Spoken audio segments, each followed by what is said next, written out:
The camera flashes were blinding, each burst of light capturing Park Jin-woo's most vulnerable moment. South Korea's most powerful CEO knelt on the cold marble floor of Incheon Airport's departure gate.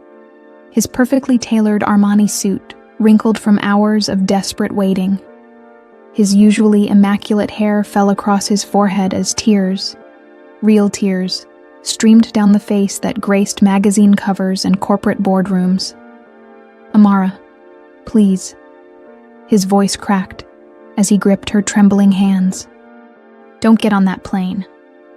Around them, journalists pressed closer with their cameras, microphones thrust forward like weapons. The headline was already writing itself. Korea's golden son begs foreign woman not to leave. His mother's ultimatum rang in his ears from their confrontation hours earlier. Choose the company or this phase of rebellion. Amara Santos stood frozen, her boarding pass clutched in one hand while the other remained intertwined with his fingers. Her dark eyes, usually sparkling with warmth, now held nothing but heartbreak. The red umbrella that had become their symbol of protection lay forgotten beside his Hermes briefcase, the same briefcase that contained the resignation letter he'd written, but never submitted.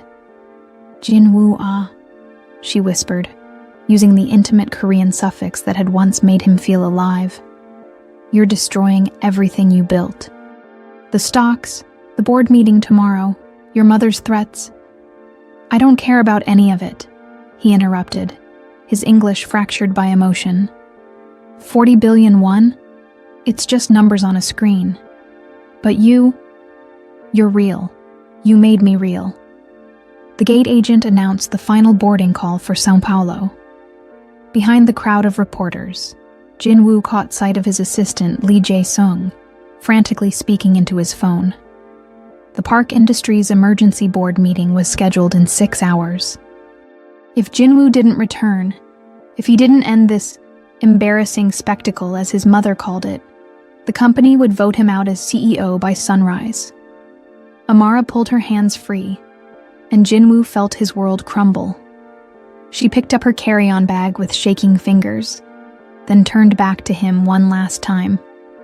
"I love you more than I ever thought possible to love someone," she said in perfect Korean, the language she'd been secretly studying for months. "But I can't be the reason you lose your soul." She walked toward the boarding gate, each step echoing like a gunshot in Jin-woo's chest. The cameras kept flashing. The reporters kept shouting questions. And Park Jin-woo, the man who had never shown weakness, never bent to anyone's will, remained on his knees, watching the only woman who had ever seen his heart disappear into a plane that would take her 20,000 kilometers away. The gate closed with a metallic finality that sounded like the end of everything. But this story doesn't begin here. It begins 6 months earlier, in a small cafe in Hongdae, with a collision that changed 2 lives forever. If the contract of your life came from someone who could destroy you, would you sign it?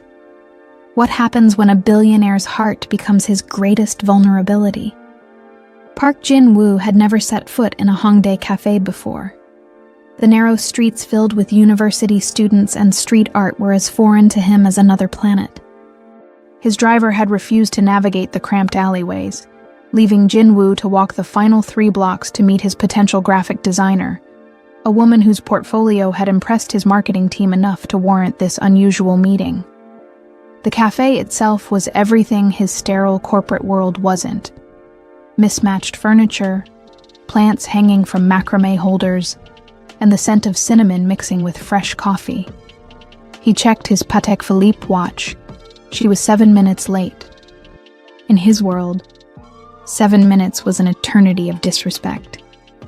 "Mr. Park?" a warm voice asked behind him. Jin-woo turned, and his prepared lecture about punctuality died in his throat. The woman standing before him radiated a kind of energy he'd never encountered in Seoul's business circles. Her skin was rich and dark, her smile genuine rather than calculated, and her eyes held an openness that seemed almost dangerous in its honesty. "I'm Amara Santos," she said, extending her hand for a Western-style handshake instead of the customary bow. "Sorry I'm late. I got completely lost trying to find this place. Seoul's streets are like a beautiful maze." Jinwoo stared at her outstretched hand for a moment too long. When was the last time someone had touched him without an agenda? He shook her hand, noting the warmth of her palm and the small callus on her index finger from drawing. 7 minutes, he said automatically, then immediately regretted the coldness in his voice. Instead of apologizing or showing fear, the usual responses to his displeasure, Amara laughed. It was a rich, unguarded sound that seemed to fill the small cafe. 7 minutes, huh? In Brazil, we'd call that right on time. But I can see you're not Brazilian. She gestured to his severe black suit. You're definitely the CEO type. Shall we sit? I brought my portfolio, but I also brought something better. She reached into her colorful bag and pulled out a small container. Brigadeiros, Brazilian chocolate truffles. I made them this morning. Consider it an international peace offering for my shocking tardiness. Jinwoo found himself accepting the small chocolate ball, even though he hadn't eaten sugar in 3 years as part of his rigid dietary regimen. The moment it touched his tongue, sweetness exploded across his palate. Not just the chocolate, but something he couldn't identify. Joy, maybe. Spontaneity. He struggled for words. Unexpected. Life's more interesting when it's unexpected, don't you think? Amara said, settling into the worn velvet chair across from him. Now, about this advertising campaign for Park Industries. I've been researching your company, and honestly, I'm fascinated. You've built an empire, but all your marketing feels so safe. Like you're afraid to show any personality. Jinwoo's business mask slipped back into place. Park Industries represents stability and trust. We don't need personality. Everyone needs personality, Mr. Park. Even billion-dollar conglomerates.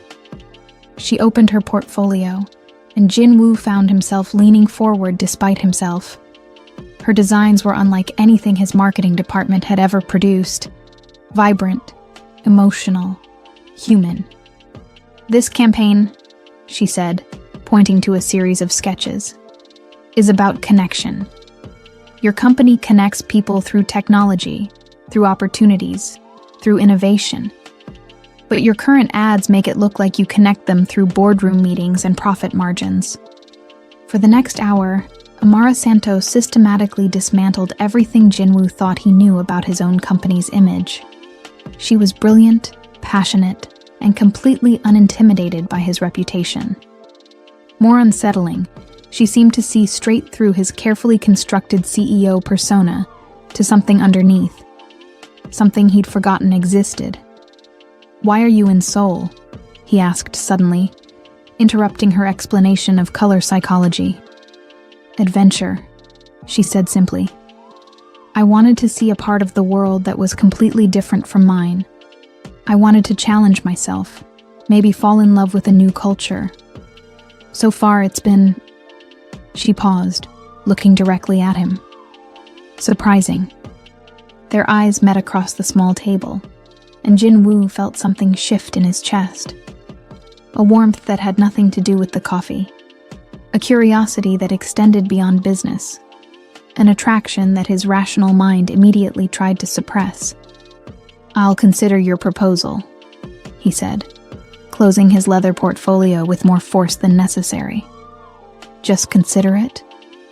Amara's eyebrows rose.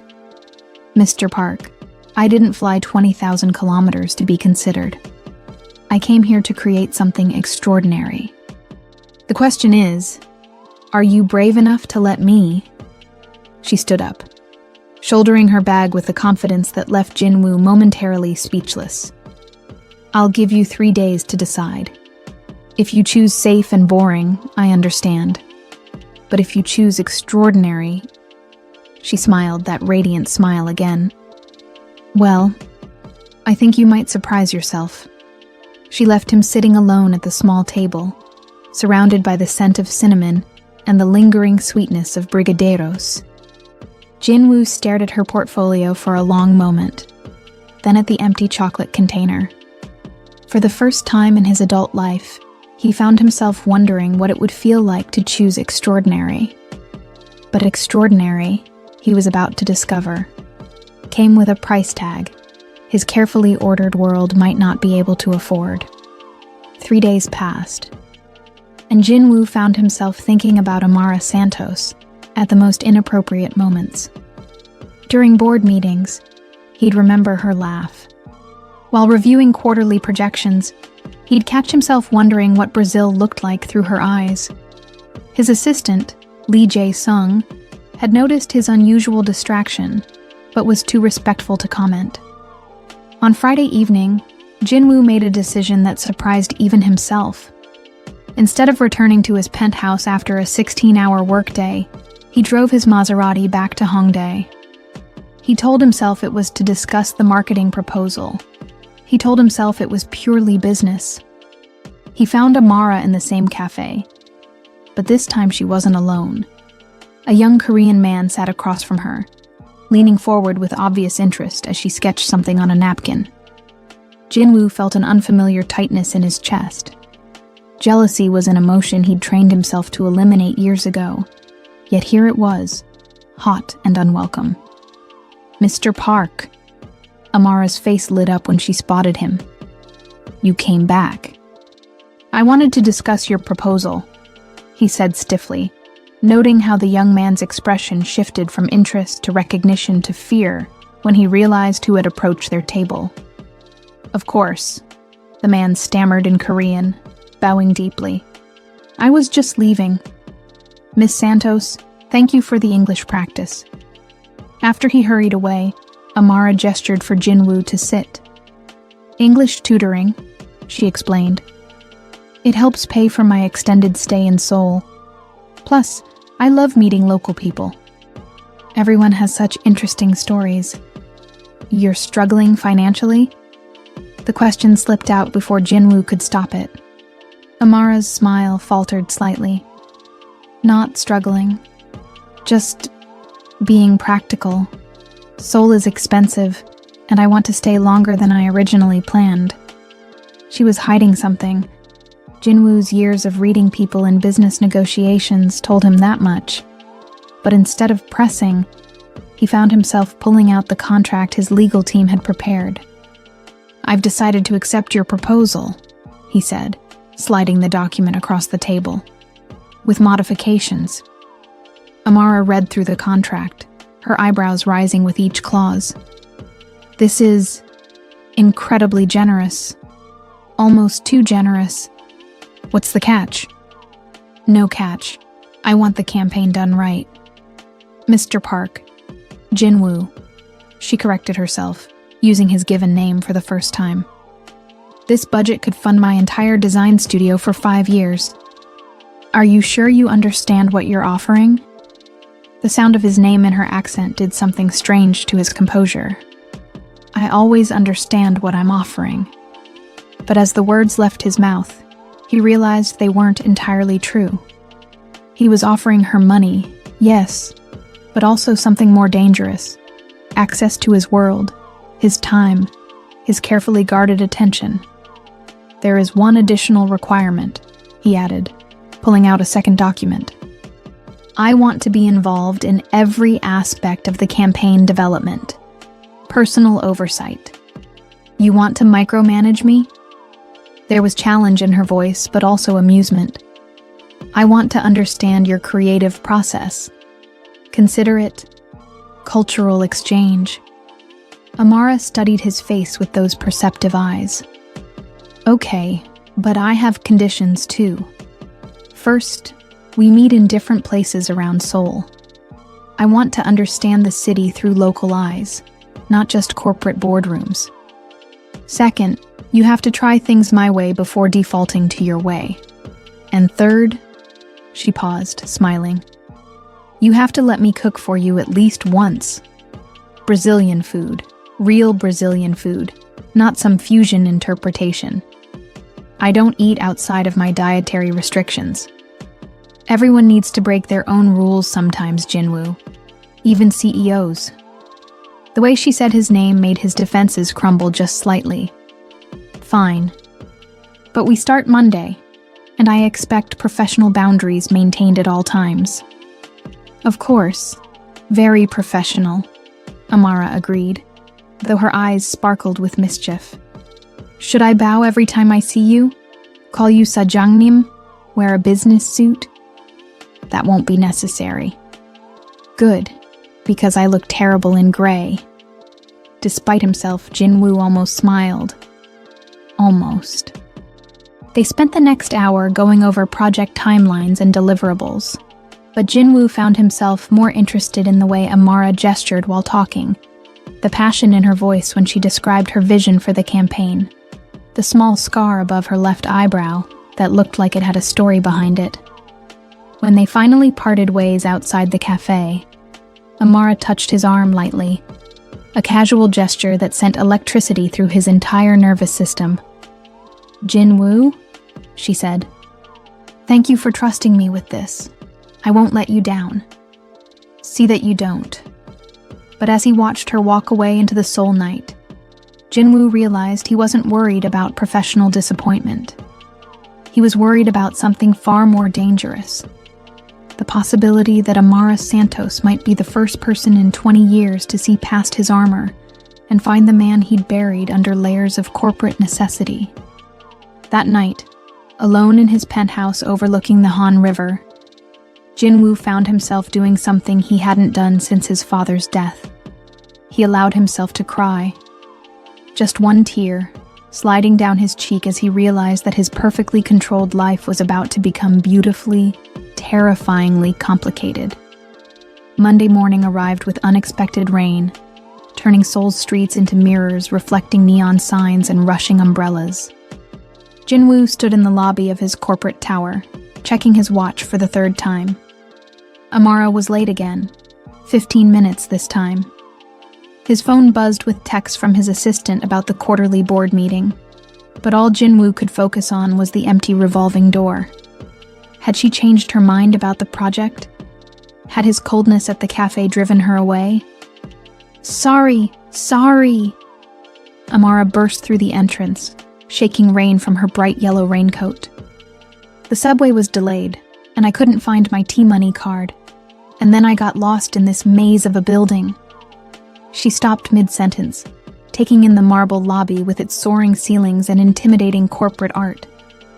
Wow, this is where you work every day? This is where I live, Jinwoo corrected, then immediately regretted the honesty. I mean, where I spend most of my time. Amara studied his face with concern. When was the last time you went somewhere just for fun? The question caught him off guard. Fun isn't a priority in my schedule. Then we're starting in the wrong place, she said decisively. Come on. Come on where? We have meetings planned, presentations to review. Change of plans. If I'm going to design a campaign that shows the human side of Park Industries, I need to understand what makes Park Jinwoo human. And I don't think I'll find that in a conference room. Before he could protest, she was leading him back toward the exit. Miss Santos, I have responsibilities. Amara, she corrected. And yes, you have responsibilities. But when was the last time you remembered why those responsibilities matter? Something in her tone made him follow. Maybe it was curiosity. Maybe it was the way rain had caught in her hair, making her look like she'd stepped out of a different world entirely. Or maybe it was the growing realization that his perfectly ordered life felt increasingly hollow. 20 minutes later, they stood in Namdaemun Market, surrounded by the chaos of vendors selling everything from traditional hanbok to electronic gadgets. The contrast between the corporate tower and this explosion of color and sound was jarring. This is Seoul's heart, Amara said, pulling out her sketchbook. Not the boardrooms or the glass towers. This is where real people live, work, dream. Your customers aren't just profit margins, Jinwoo. They're that grandmother selling kimchi, that young father buying toys for his daughter, that teenager saving for university. Jinwoo watched her sketch with quick, confident strokes, capturing not just the visual chaos but somehow the energy, the humanity of the place. He'd walked through markets like this as a child with his housekeeper, before his mother decided such excursions were beneath his station. "Try this," Amara said suddenly, appearing beside him with a steaming cup of tteok and a mischievous smile. "I don't eat street food. You don't eat sugar either, but you ate my brigadeiros. Come on, live a little." The rice cake was hot, chewy, sweet with red bean paste. As Jinwoo chewed, he realized he was tasting his childhood. Afternoons escaped from tutors and etiquette lessons, small moments of rebellion that had been systematically eliminated from his life. "Good?" Amara asked. "Nostalgic," he admitted. They spent the morning moving through different neighborhoods, Amara sketching and asking questions that forced Jinwoo to see his city through fresh eyes. In Insadong, she bought him traditional tea and asked about his family's history. In Myeongdong, she insisted they try street food and talked about her own childhood in São Paulo. "My father died when I was 12, she said casually, while they sat on a bench sharing hot tteok. "He was a graphic designer too. My first teacher.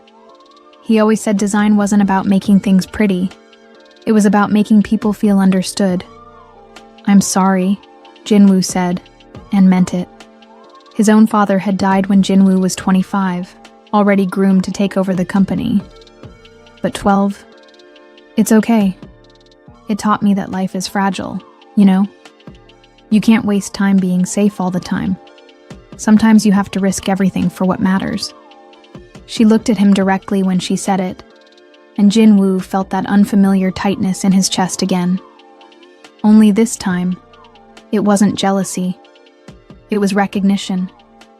The recognition of someone who understood loss, who had learned to carry grief while still choosing hope. "Your turn," Amara said. "Tell me something real about Park Jinwoo. Not the CEO, not the heir to the empire. Just you." Jinwoo hesitated. In his world, vulnerability was weakness. Personal information was ammunition for competitors. But something about the way Amara waited, patient, genuinely interested, made him want to try. "I have panic attacks," he heard himself say. "Started after my father died. During important meetings, sometimes I can't breathe. I take medication, but..." He stopped, horrified at his own words. "But sometimes medication isn't enough," Amara finished gently. "When was the last one?" 3 days ago. During the board meeting where I approved your project." "Because of my project?" "Because of you," he admitted, then immediately stood up. "We should return to the office. I have meetings." "Jinwoo." Her hand caught his wrist, warm and steady. "Thank you for telling me. It was unprofessional. Forget I said anything. I don't want to forget it. It makes you human. And human is what we're going for, remember?" That afternoon, back in his office, Jinwoo watched Amara work with a focus that was beautiful to observe. She'd transformed his sterile conference room into a creative space, sketches and color samples covering every surface. But more than that, she'd transformed something in him. For the first time in years, he found himself looking forward to tomorrow, not because of quarterly projections or acquisition targets, but because he'd get to see how Amara's mind worked, how she saw beauty in unexpected places, how she made him remember who he'd been before duty and responsibility had buried every spontaneous impulse. As evening fell over Seoul, Amara packed up her materials. "Same time tomorrow." "Actually," Jinwoo said, surprising himself again, "would you like to have dinner? Business dinner?" "No, just dinner." Amara's smile was radiant. I'd love that. But I get to choose the place. Deal. As she left, Jinwoo realized that for the first time in his adult life, he was about to have dinner without an agenda, without a strategic purpose, without knowing exactly how the evening would unfold. The loss of control should have terrified him. Instead, it felt like the first real breath he'd taken in 20 years. 2 weeks into their collaboration, Jinwoo had broken more of his personal rules than he had in the previous decade. He'd eaten street food, visited jazz clubs, spent entire afternoons in art galleries, and, most shocking of all, had begun leaving his office at reasonable hours. The Park Industries marketing campaign was evolving into something extraordinary under Amara's guidance, but Jinwoo suspected the real transformation was happening to him. He laughed more, worried less about perfect appearances, and found himself genuinely curious about the world outside corporate boardrooms. Tonight they were supposed to finalize the campaign presentation, but instead they found themselves on the rooftop of an abandoned building in Itaewon, sharing takeout bibimbap while Seoul sparkled below them. "How did you find this place?" Jinwoo asked, marveling at the view. "Kaya showed me," Amara said, referring to her best friend who had arrived from New York 3 days earlier. "She has a talent for discovering hidden gems. Says it comes from growing up in Brooklyn. You learn to find beauty in unexpected places." Jinwoo had met Kaya Johnson briefly when she'd stopped by the office. Unlike Amara's warm openness, Kaya had studied him with sharp, analytical eyes, clearly protective of her friend. He respected that loyalty, even as it made him slightly uncomfortable. "What does she think of our working relationship?" he asked. "She thinks you're falling for me," Amara said matter-of-factly, not looking up from her bibimbap. Jinwoo nearly choked on his food. "What?" "She's very observant. Also, she says I'm falling for you, which is..." Amara finally looked at him, her expression uncharacteristically vulnerable. Which might be true. The admission hung in the air between them, charged with possibility and danger. Jinwoo set down his chopsticks, his heart pounding in a way that had nothing to do with anxiety. "Amara, I know," she said quickly. "I know all the reasons it's complicated. Different cultures, your position, the media attention you live with. I know I'm supposed to be professional. But Jinwoo, I've never met anyone who makes me want to be braver just by being around them." Thunder rumbled overhead, and the first drops of rain began to fall. They should have sought shelter, should have gathered their things, and returned to the safety of his apartment or her modest hotel room. Instead, they stayed exactly where they were. "You make me braver too," Jinwoo admitted. "For 3 weeks I've been someone I barely remember being. Someone who takes risks, who cares about things beyond profit margins. Someone who what? Someone who could fall in love." The rain intensified, soaking through their clothes, but neither of them moved. Jinwoo reached out, cupping Amara's face in his hands, water droplets catching on her eyelashes like diamonds. "If I kiss you," he said softly, "everything changes. Everything's already changed, Jinwoo. We just haven't admitted it yet."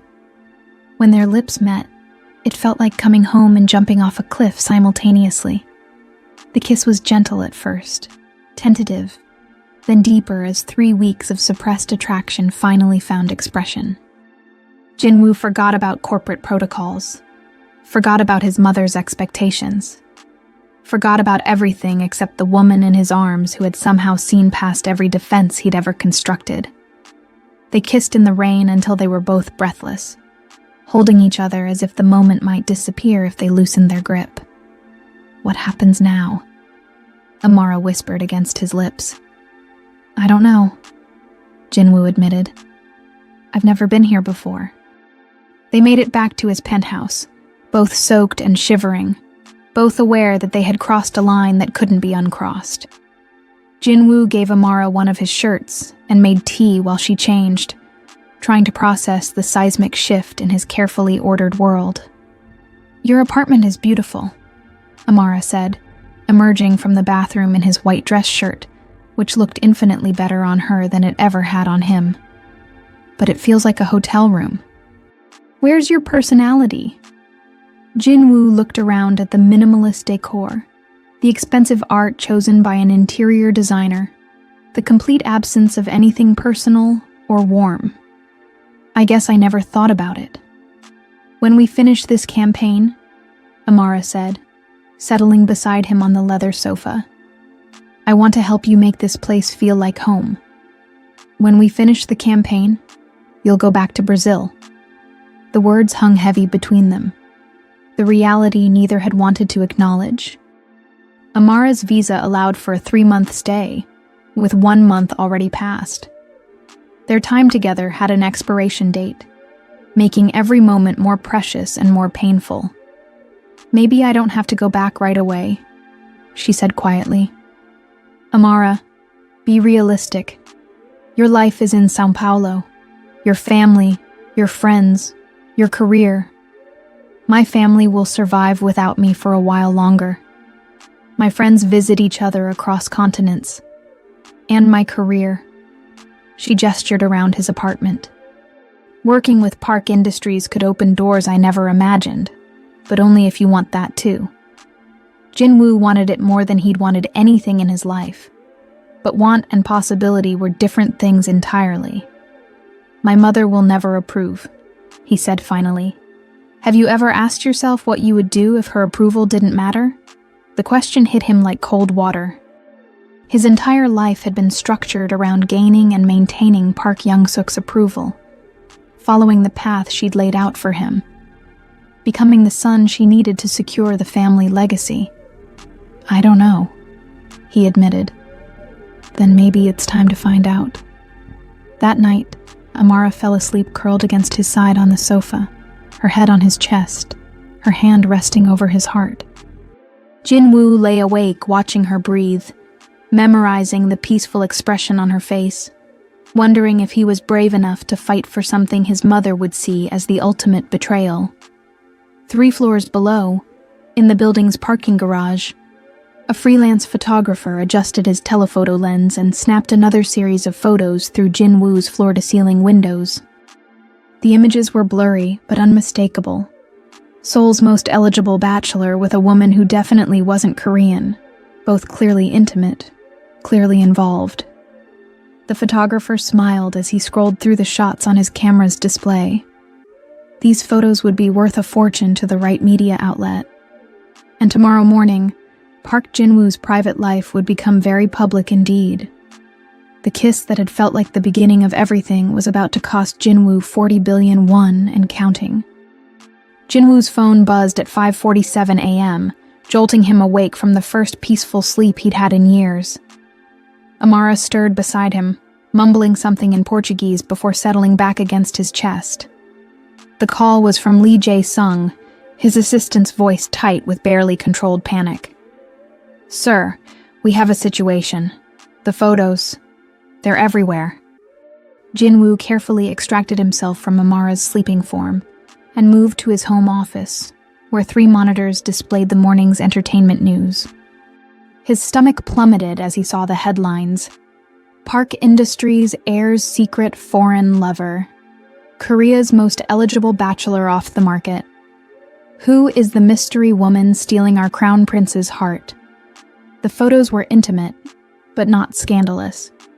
Jinwoo and Amara sharing takeout on the rooftop, walking hand in hand through Hongdae, the kiss in the rain that had changed everything. But in Seoul's gossip ecosystem, intimacy was scandal enough. "How bad is the stock response?" Jinwoo asked, though he dreaded the answer. "Down 8% in pre-market trading. The board is calling an emergency meeting for this afternoon.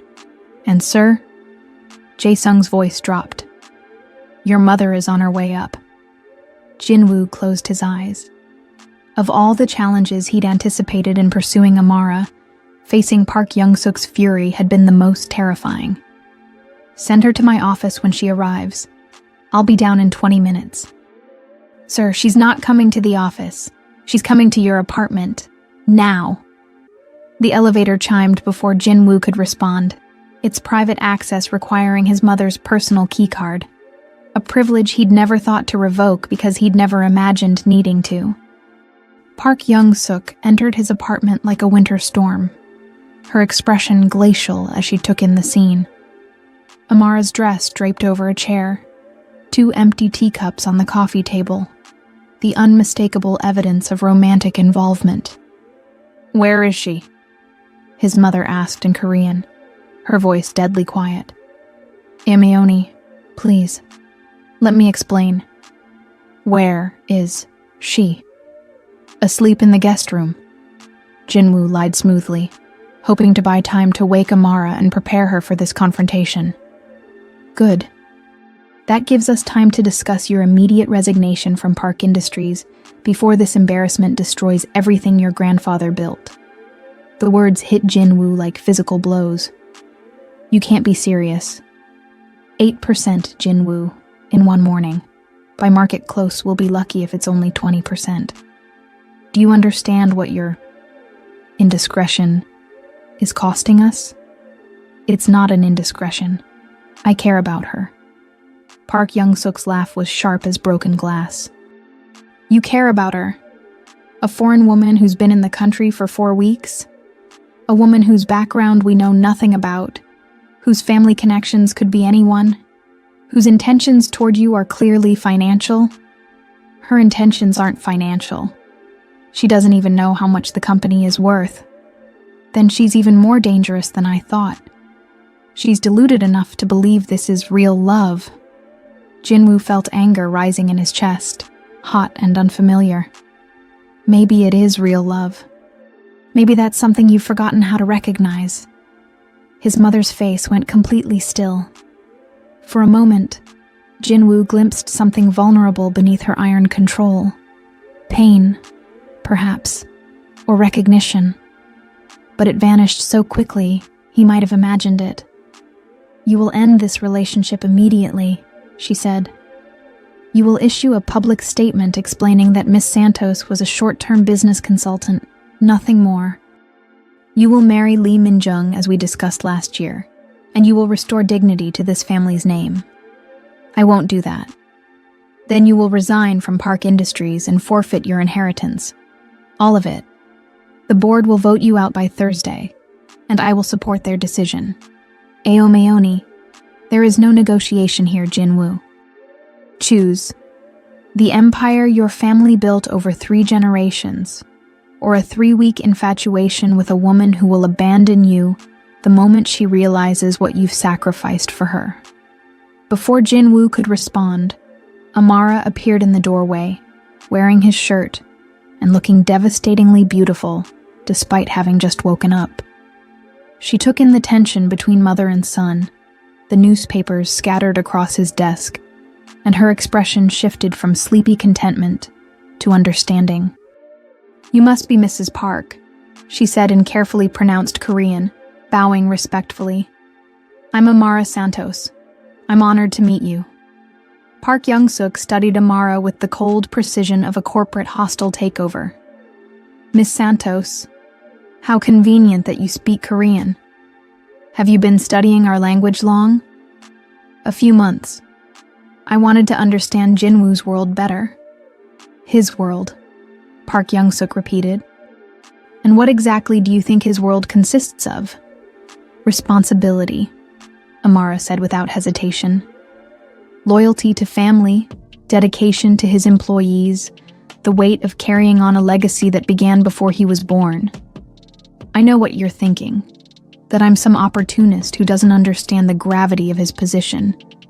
But Mrs. Park, I've watched him sacrifice every personal desire for duty. I've seen how much he loves this company, how much he respects what you've built. I would never ask him to choose between that and me. Wouldn't you?" Park Young-suk pulled out her phone and showed Amara the news articles. "Because that's exactly what you're doing. Every day you remain in his life, you're costing him everything he's worked for. Amara's face went pale as she scrolled through the headlines, the stock reports, the comments from analysts questioning Jinwoo's judgment. "I didn't know," she whispered. "Of course you didn't. Because he was protecting you from reality. But reality doesn't disappear simply because it's inconvenient." Park Young-suk approached Amara with predatory grace. "I'm going to make you an offer, Miss Santos. $1 million US, transferred to any account you choose, in exchange for returning to Brazil immediately, and never contacting my son again." Aomioni. Jinwoo's voice cracked with shock. "It's business, Jinwoo. Everything is business, including love. Miss Santos, surely you understand that $1 million could transform your life in Brazil. You could start your own design firm, support your family, build the career you claim to want. All you have to do is walk away from a relationship that's destroying the man you claim to love." Amara looked between Jinwoo and his mother, tears building in her eyes. "You think I would take money to leave him? I think you're a practical woman who understands that sometimes love means letting go. The question is whether you love him enough to save him from himself." "Stop," Jinwoo said, moving to Amara's side. "Both of you stop. Amara, you don't have to listen to this. Aomioni, if you think money can solve this, you understand nothing about what we have. What you have is a fantasy," Park Young-suk said coldly. "And fantasies don't survive in the real world. Miss Santos, you have 24 hours to consider my offer. After that, I will use every resource at my disposal to ensure you understand exactly how unwelcome you are in my son's life." She gathered her purse and moved toward the elevator. "Jinwoo, the board meeting is at 3 o'clock. I suggest you spend the morning deciding whether you want to be my son or a stranger who used to carry our name." The elevator doors closed with a soft chime, leaving Jinwoo and Amara alone in the deafening silence of consequences neither had anticipated. "Is it true?" Amara asked quietly. "About the stock price? The board meeting?" Jinwoo nodded, unable to find words. "And would they really vote you out of your own company?" "It's not my company. It's the family's company. And if the family decides I'm a liability, then we need to end this," Amara said, her voice breaking. "Before you lose everything." "Amara, no." But she was already moving toward her clothes, toward the door, toward the impossible choice between love and destruction. "Your mother was right about one thing," she said as she dressed. "Sometimes love means letting go. Don't do this. Don't let her win. This isn't about winning or losing, Jinwoo. This is about saving you from making a choice you'll regret for the rest of your life." As Amara reached for the door handle, Jinwoo realized that the woman he'd fallen in love with was about to walk out of his life to protect him from the consequences of loving her. And the worst part was, he wasn't sure he was brave enough to stop her. The Park Industries boardroom had always been Jinwoo's sanctuary, a place where logic prevailed over emotion, where strategic thinking trumped personal feelings. But as he sat at the head of the polished mahogany table, facing 12 board members who looked like they were attending a funeral, he realized his sanctuary had become his tribunal. Board Chairman Kim Sung-min, his father's oldest friend and supposed ally, cleared his throat with obvious discomfort. "Jinwoo, we've called this emergency session to discuss the situation that has developed over the past 24 hours.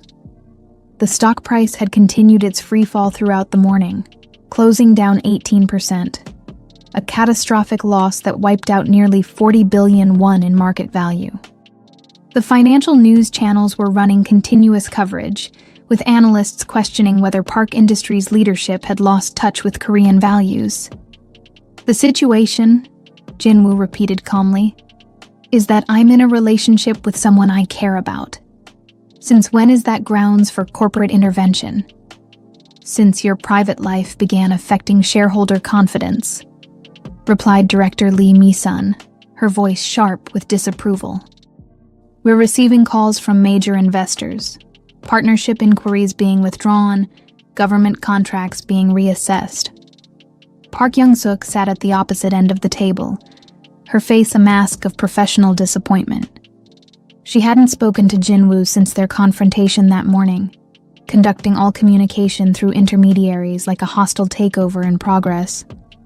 "The board has discussed this matter extensively," Chairman Kim continued, "and we believe the most appropriate course of action would be for you to take a temporary leave of absence while this personal situation resolves itself." "A temporary leave of absence," Jin-woo repeated. "And who would assume CEO responsibilities during this leave?" "Your mother has graciously agreed to serve as interim CEO, as she did during your transition period after your father's passing." Jin-woo felt the trap closing around him. This had been orchestrated with military precision. The leaked photos, the media coverage, the board meeting called too quickly for him to build his own support. His mother hadn't just threatened him that morning. She'd already moved to eliminate him. "I see," he said quietly. "And what would be required for me to return from this temporary leave?" The board members exchanged uncomfortable glances. Director Park Hyun-soo, the youngest member and usually Jin-woo's supporter, spoke carefully. "The board would need assurance that your personal judgment hadn't been compromised, that your commitment to the company remained absolute. In other words, I would need to end my relationship with Miss Santos." "That would certainly demonstrate renewed focus," Chairman Kim admitted. Jin-woo stood up, his decision crystallizing with remarkable clarity. "Then I respectfully decline your offer of temporary leave." "Jin-woo," his mother warned, "if the board lacks confidence in my leadership, then I'll make this simple for everyone. I hereby submit my resignation as CEO of Park Industries, effective immediately." The room erupted in shocked murmurs. Park Young-suk's composure cracked for the first time, her face showing genuine alarm. "You can't be serious," she said. "I've never been more serious about anything in my life.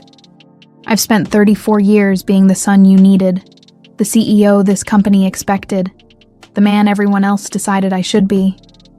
But for the first time, I found someone who sees me as more than a collection of responsibilities and profit margins." "Jin-woo, think about what you're saying," Chairman Kim pleaded. "This company is your legacy, your birthright. My birthright was supposed to include the freedom to choose my own happiness," Jin-woo replied. But apparently, that clause was never in the contract. He began walking toward the door, then stopped and turned back to face the board. "I'll be announcing my resignation publicly within the hour. Miss Santos had nothing to do with this decision. In fact, she tried to talk me out of it. This is my choice, made with full understanding of the consequences." "Where will you go?" his mother asked, her voice smaller than he'd heard it in years. "What will you do?" "I don't know," Jin-woo admitted. "For the first time in my adult life, I genuinely don't know what comes next. And you know what? I'm looking forward to finding out." As he reached the door, Director Park Hyun-soo called out, "Jin-woo, wait, maybe there's another solution." Jin-woo paused, hand on the door handle. "What if we gave you time?" The younger director continued. "Not a leave of absence, but a sabbatical. 6 months to resolve your personal situation. The board could delay any major decisions until you return." "And Miss Santos," Jin-woo asked, "would need to maintain a very low profile, no public appearances together, no social media, no further media attention. If you could manage that?" Jin-woo looked around the room, seeing a glimmer of hope in several faces. His mother's expression remained thunderous, but she was only one vote on a 12-member board. "I'll consider it," he said finally. "But I need to discuss it with Amara first. She deserves to know what she'd be agreeing to." "You have 24 hours, Chairman Kim said. After that, we'll need to move forward with permanent leadership decisions." Jinwoo nodded and left the boardroom, his mind racing. A 6-month sabbatical wasn't the future he'd imagined, but it was breathing room. Time to figure out if love could survive in the shadow of an empire, if Amara would be willing to hide their relationship while he found a way to make it sustainable. But first, he had to find her. Because when he'd left his apartment for the board meeting, Amara Santos had been gone, along with every trace that she'd ever been part of his carefully ordered world. His assistant was waiting outside the boardroom with an expression of barely controlled concern. "Sir, Miss Santos called. She wanted me to give you this." Jae-sung handed Jinwoo an envelope with his name written in Amara's distinctive handwriting. Inside was a single sheet of paper and a small object wrapped in tissue paper. "Jinwoo, by the time you read this, I'll be at the airport. I'm not taking your mother's money. I could never do that. But I also can't stay and watch you destroy everything you've built for a relationship that might not survive the pressure we'd be under. You asked me once what I wanted from life. I wanted adventure, challenge, the chance to fall in love with something new. Mission accomplished on all counts. But I also want you to be happy. And I don't think you can be truly happy if you're always wondering whether you chose the right path. Take the sabbatical if they offer it. Use the time to figure out who you are when you're not trying to be who everyone else needs you to be. If, at the end of that time, you still want to try this, if you still think what we have is worth fighting for, then come find me. I'll be in Brazil, learning to be brave enough to deserve you. All my love, Amara. P.S. I'm keeping the red umbrella. Consider it motivation to come and get it back." Jinwoo unwrapped the tissue paper to find his father's college graduation ring, the one he wore on his right hand, the one Amara had noticed on their second meeting and asked about. He told her it represented the weight of legacy, the responsibility of living up to someone else's dreams.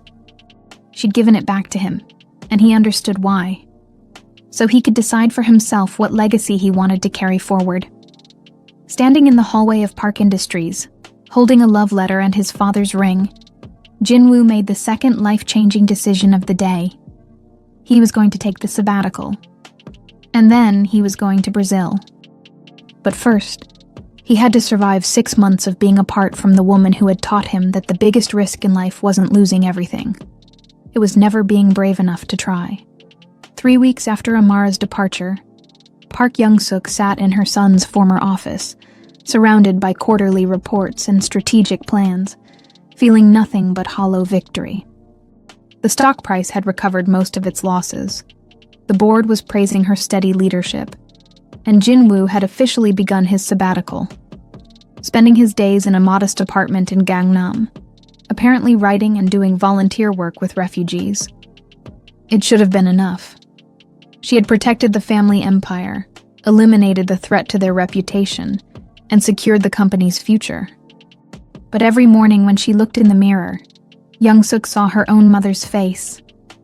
The same stern expression, the same iron determination, the same willingness to sacrifice personal happiness for family duty. The irony wasn't lost on her. 40 years ago, she had been Jinwoo's age, deeply in love with a man her parents deemed inappropriate. Park Jae-min had been brilliant, passionate, and completely unsuitable. A professor from a middle-class family, with no business connections and no dowry to offer. When Young-suk's parents forced her to choose between love and family obligation, she had chosen duty. She had married the man they selected, built the life they designed, and buried her heart so deeply she sometimes forgot it existed. Now she was doing the same thing to her son, perpetuating a cycle she had sworn to break when Jinwoo was born. Her secretary knocked on the door. "Ma'am, there's a woman here to see you. She says she's a friend of Miss Santos." Young-suk looked up, immediately alert. "Send her in." Kaya Johnson entered the office with the confident stride of someone who wasn't intimidated by corporate power. She was prettier than Young-suk remembered from their brief encounter, but her expression was anything but friendly. "Mrs. Park," Kaya said, declining the offered seat. "I'll keep this brief. I'm flying back to New York tomorrow, but I wanted to talk to you before I left." "About what, Miss Johnson?" "About the fact that you destroyed the best thing that ever happened to your son."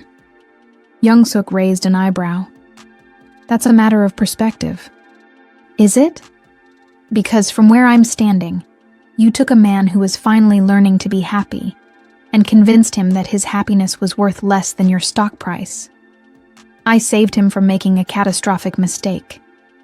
"Did you?" Kaya pulled out her phone and showed Young-suk a series of photos. "These are from Amara's Instagram account. Private, before you get any ideas. This is her last 3 weeks in Brazil." The photos showed a vibrant woman slowly losing her light. In the first few, Amara was smiling with family. But even then, her eyes looked hollow. By the most recent pictures, she wasn't smiling at all. "She's been taking care of her sick mother," Kaya continued, "working 16-hour days to pay for medical treatments while trying to rebuild the design business she put on hold to come to Seoul. She hasn't eaten properly in weeks, hasn't slept through the night since she left Korea. But you don't care about that, do you? As long as your precious company is safe." Young-suk studied the photos, recognizing the particular exhaustion that came from carrying too much responsibility alone. It was an expression she knew intimately. She'd worn it herself for 30 years. "What do you want from me, Miss Johnson?" "I want you to understand what you've done. Not just to Amara, but to Jin-woo. Do you know what he's been doing during his sabbatical?" Young-suk remained silent. "He's been learning Portuguese. Every day. 4 hours a day. He's also been researching graphic design programs in Sao Paulo, visa requirements for long-term residents in Brazil, and the Brazilian business registration process. He's planning to give up everything, not for a company or a family legacy, but for love. Real love. The kind you apparently decided he doesn't deserve." The words hit Young-suk like physical blows. Her son was planning to abandon Korea entirely, to rebuild his life in a foreign country for a woman who might not even want him anymore. He can't be serious. Oh, he's dead serious. And you know what the saddest part is? Amara would never let him do it. She loves him too much to let him sacrifice his entire world for her. So you'll get what you wanted. They'll both be miserable, but separately, and your precious reputation will remain intact. Kaya moved toward the door, then paused. "I've known Amara since college, Mrs. Park. She's the strongest, kindest, most genuine person I've ever met. She could have taken your $1 million and disappeared. Instead, she gave up the love of her life to protect him from having to choose between her and his responsibilities. If that's not the kind of woman you want for your son, then you don't deserve either of them." After Kaya left, Young-suk sat alone in the vast office, staring at the photos on her phone. In one image, Amara was sitting beside a hospital bed, holding an elderly woman's hand. Her mother, presumably. The exhaustion on Amara's face was heartbreaking. But there was something else. A fierce protectiveness, a determination to carry whatever burden was necessary. It was exactly the same expression Young-suk had worn when her own husband was dying, when she'd taken over Park Industries while nursing him through his final months, when she'd held the company together through sheer force of will because someone had to be strong enough to survive. For the first time in 20 years, Park Young-suk allowed herself to remember Park Jae-min, not the unsuitable professor her parents had forced her to reject, but the man who had made her laugh, who had seen her as more than a chaebol daughter, who had loved her completely and without reservation. She had chosen duty over love, and spent 40 years wondering if she'd made the right decision. Now she was forcing her son to make the same choice, and for the first time, she wasn't sure it was a choice worth making. That evening, Young-suk did something she hadn't done in decades. She went to the small jazz club in Hongdae, where she'd once spent stolen hours with Jae-min, listening to music and dreaming of a different life. The club was still there, barely changed, still dimly lit with the same intimate atmosphere. She ordered a whiskey, his drink, and sat alone at a corner table, remembering what it felt like to be young and reckless and willing to risk everything for love. Her phone buzzed with a text from Jinwoo. Aomeoni, I'm leaving for Brazil next week. I wanted you to know. I love you, but I can't live the life you've chosen for me anymore. Young-suk stared at the message for a long time, then typed back. We need to talk. Tomorrow. My office. But as she hit send, she realized that tomorrow might already be too late to undo the damage she'd caused. Some bridges, once burned, could never be rebuilt. The question was whether she was brave enough to try. Jinwoo stood in his empty apartment, suitcases packed, Portuguese language books scattered across his coffee table. His flight to São Paulo departed in 3 hours, and he felt simultaneously terrified and more alive than he had in months. The past week had been a whirlwind of preparations. Selling his car, arranging for extended leave from all his board positions, getting his visa approved with the help of a Brazilian immigration attorney. He'd liquidated enough investments to support himself for 2 years while he figured out how to rebuild his life in a new country. His phone had been ringing constantly, board members trying to talk him out of leaving, reporters who'd gotten wind of his travel plans, even a few former business rivals who seemed genuinely concerned about his sanity. But the one call he'd been hoping for hadn't come. Young-suk had requested a meeting the day before, but Jinwoo had declined. He was done allowing his mother to dictate the terms of his happiness. If she wanted to repair their relationship, she could do it without ultimatums or corporate boardrooms. A knock at the door interrupted his final preparations. Jinwoo opened it expecting to find his driver, but instead found Lee Jae-sung holding an envelope and looking uncharacteristically nervous. Sir, I know you said no interruptions, but this came by special delivery an hour ago. The messenger said it was urgent. Jinwoo recognized the handwriting immediately. Amara's distinctive script, more hurried than usual. His heart pounded as he tore open the envelope. Jinwoo, Kaya told me about your plans. Please don't come to Brazil. Not like this. Not when you're running away from your life instead of running toward something better. My mother is getting worse. The treatments aren't working, and I need to be here completely, without the distraction of wondering whether you're sacrificing too much for me. You belong in Seoul, in the world you understand, building the empire you were born to lead. I will always love you. That's exactly why I can't let you destroy yourself for me. Stay in Korea. Find happiness there.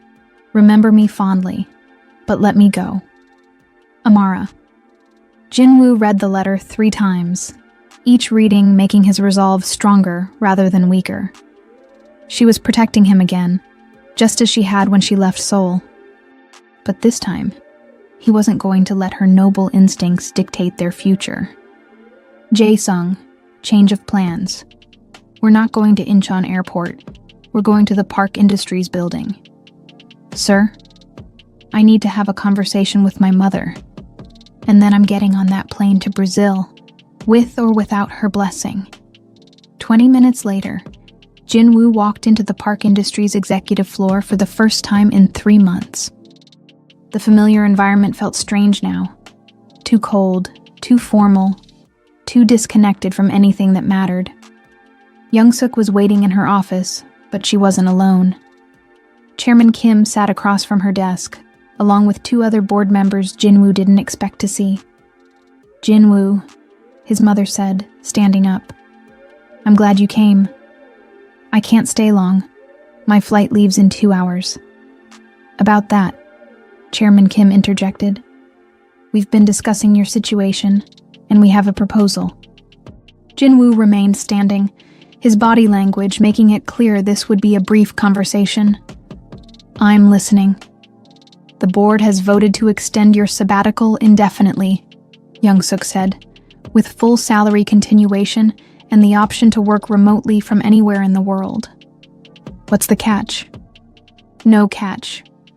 You maintain your position as CEO, you keep your equity stake, and you have complete freedom to live wherever and with whomever you choose. Jinwoo stared at his mother, searching for the trap. Why? Young-suk glanced at the board members, who took the hint and quietly left the office. Once they were alone, she moved to the window overlooking Seoul's sprawling cityscape. Do you remember when you were 12, and you asked me why I married your father instead of following my dreams of becoming a pianist? Jinwoo nodded, surprised by the shift in conversation. I told you that sometimes we make sacrifices for the greater good, that personal desires have to come second to family responsibilities. Do you remember what you said to me? I said that didn't sound like a very good way to live. You were right. Young-suk's voice was softer than Jinwoo had heard it in years. I spent 40 years telling myself that I'd made the right choice, that duty was more important than happiness. But watching you these past few months, seeing how you changed when you were with her, how alive you became. She turned to face him directly. Kaya Johnson came to see me yesterday. She showed me pictures of Amara in Brazil. Jinwoo, that young woman is destroying herself trying to take care of her family, the same way I destroyed parts of myself taking care of ours. The same way you've been destroying yourself trying to be the son you thought I needed. What are you saying? I'm saying go to Brazil. Fight for her. Bring her back here if she'll come, or stay there if that's what it takes. But don't spend the next 40 years wondering what if the way I have. Jinwoo felt something shift in his chest, a loosening of tension he'd carried so long he'd forgotten it was there. And the company? Will survive. It survived when I took over from your father. It survived when you took over from me, and it will survive whatever comes next. But Jinwoo... She reached into her desk drawer and pulled out an old photograph. A young woman with Jinwoo's eyes sitting beside a man at a piano. Love doesn't survive neglect. I know that better than anyone. Jinwoo studied the photograph, seeing his mother as he'd never seen her before.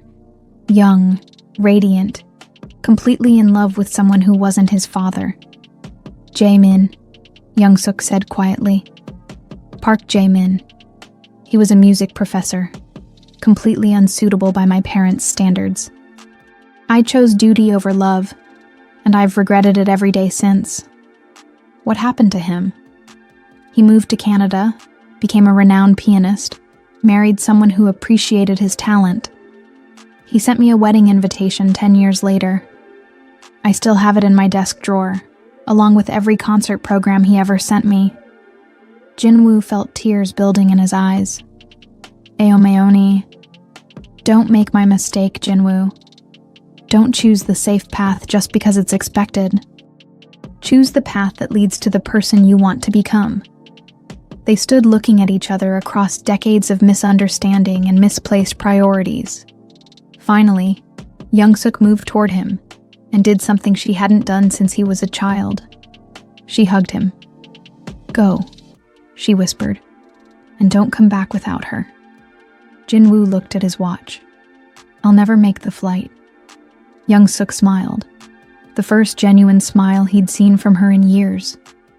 Then it's a good thing I took the liberty of chartering a private jet.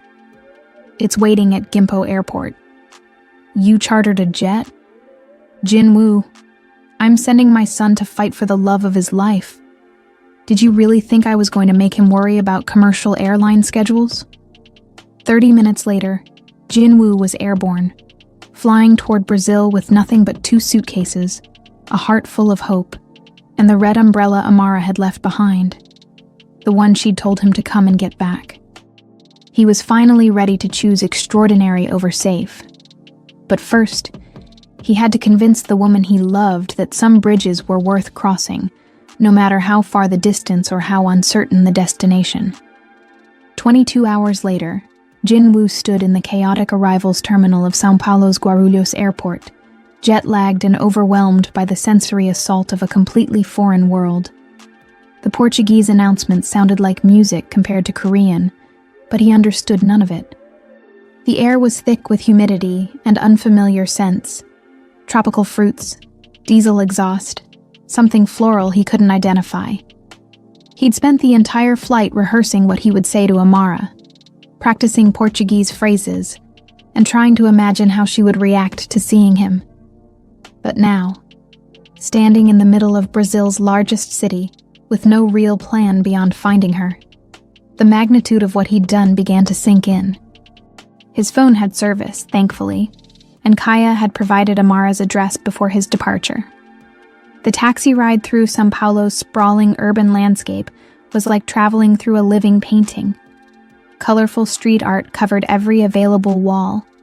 Vendors sold fresh fruit from elaborate displays, and the energy was completely different from Seoul's ordered efficiency. Amara lived in a neighborhood called Vila Madalena, according to the taxi driver's limited English. The streets grew narrower and more residential as they moved away from the city center, lined with small houses painted in vibrant colors that would never be permitted in Seoul's regulated aesthetic. The house was smaller than Jin-woo had expected, a modest 2-story building with peeling paint and a tiny front garden filled with plants he didn't recognize. Through the front window, he could see movement inside. Jin-woo paid the taxi driver and stood on the sidewalk for a moment, clutching the red umbrella and trying to summon courage. 3 months ago, he'd been one of the most powerful men in South Korea. Now he was a stranger in a foreign country, about to interrupt the life of a woman who had explicitly told him not to come. He knocked on the front door. A young man answered, tall, dark-skinned, with Amara's eyes and a protective expression that immediately reminded Jin-woo of Kaya. This had to be Tiago, her younger brother. "Você é o Jin-woo?" the young man asked in Portuguese, then switched to accented English. "You are Jin-woo?" "Yes." "Is Amara here?" Tiago studied him for a long moment, taking in the expensive clothes, the exhaustion from travel, the red umbrella. "She is at the hospital with our mother. But you should come in. We need to talk." The inside of the house was everything Jin-woo's sterile apartment hadn't been. Warm, lived in, filled with family photographs and colorful artwork. The scent of spices and coffee lingered in the air, and he could hear a television playing Brazilian music in the background. "Sit," Tiago said, gesturing to a worn but comfortable sofa. "I make coffee. Real Brazilian coffee, not that Korean stuff." While Tiago worked in the small kitchen, Jin-woo studied the photographs covering every surface. Amara at various ages, as a child with pigtails, as a teenager in school uniform, as a young woman graduating from university. But in every picture, she was surrounded by family, her smile radiant and unguarded. "She told us about you," Tiago said, returning with 2 small cups of the strongest coffee Jin-woo had ever tasted. "About Seoul, about your mother, about why she had to leave." "How much did she tell you?" "Everything. Amara doesn't know how to hide her feelings. When she came back from Korea, she was broken. Not just sad, broken. Like someone had taken all the light out of her." Jin-woo felt guilt twist in his stomach. "I never wanted to hurt her. But you did hurt her. And now you're here. And I need to understand why.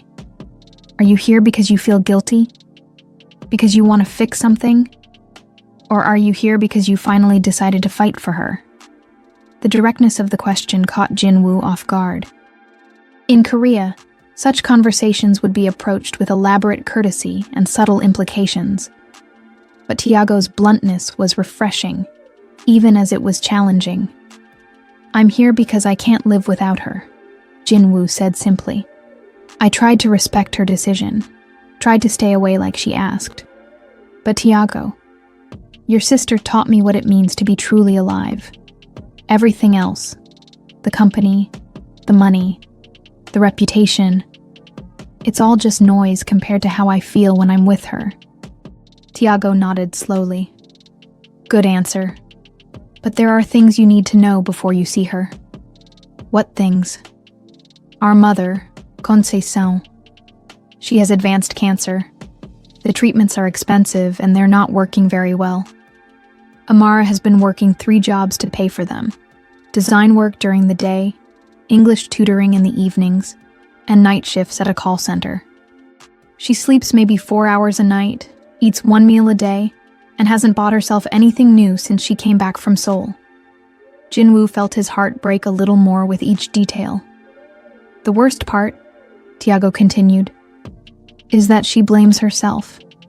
She thinks if she had stayed in Korea, if she had accepted your mother's money, if she had made different choices, somehow our mother would be getting better care.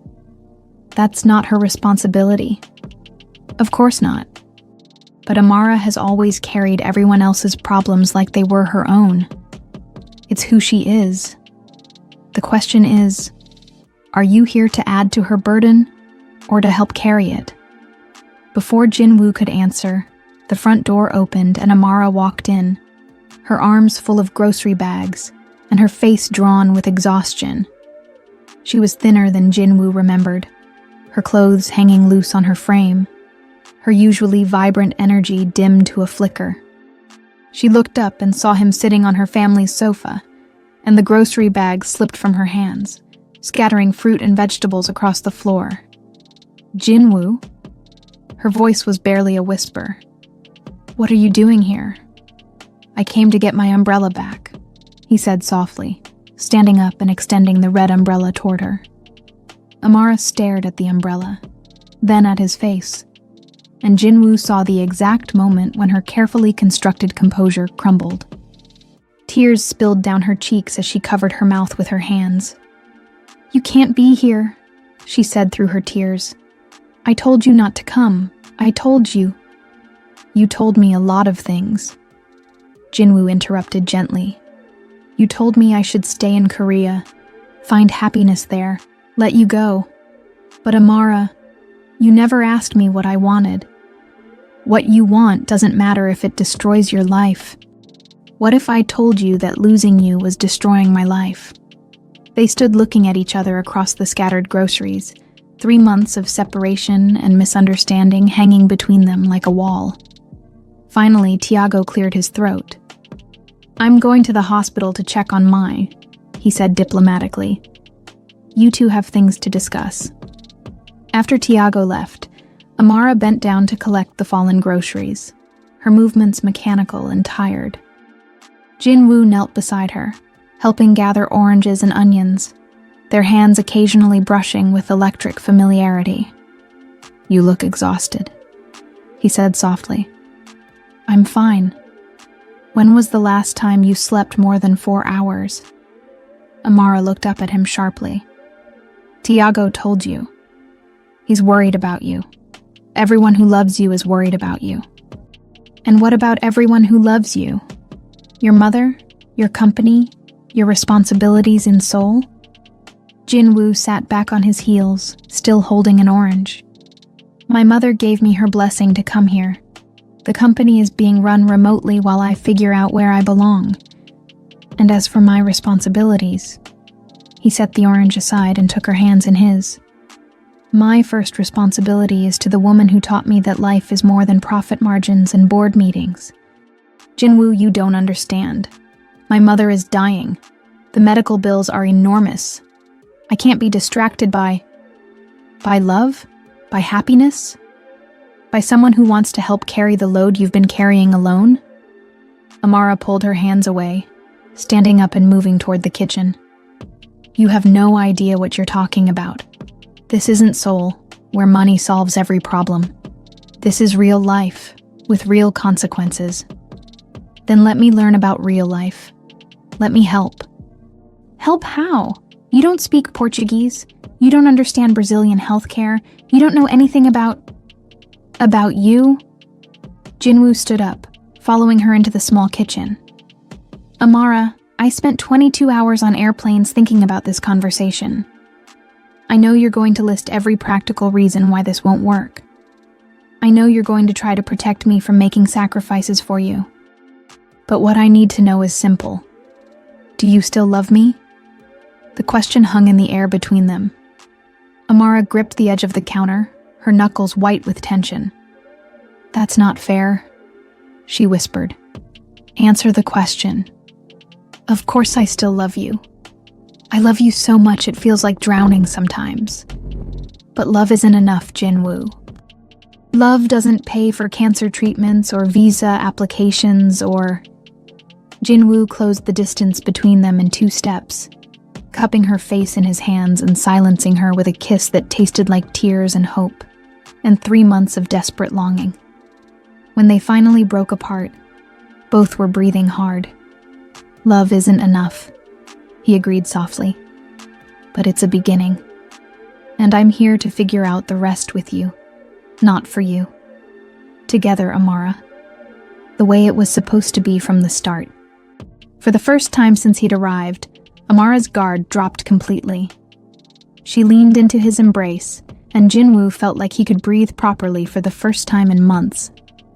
You're insane, she mumbled against his chest. Completely insane. But I'm insane in Brazil with you, which is exactly where I want to be.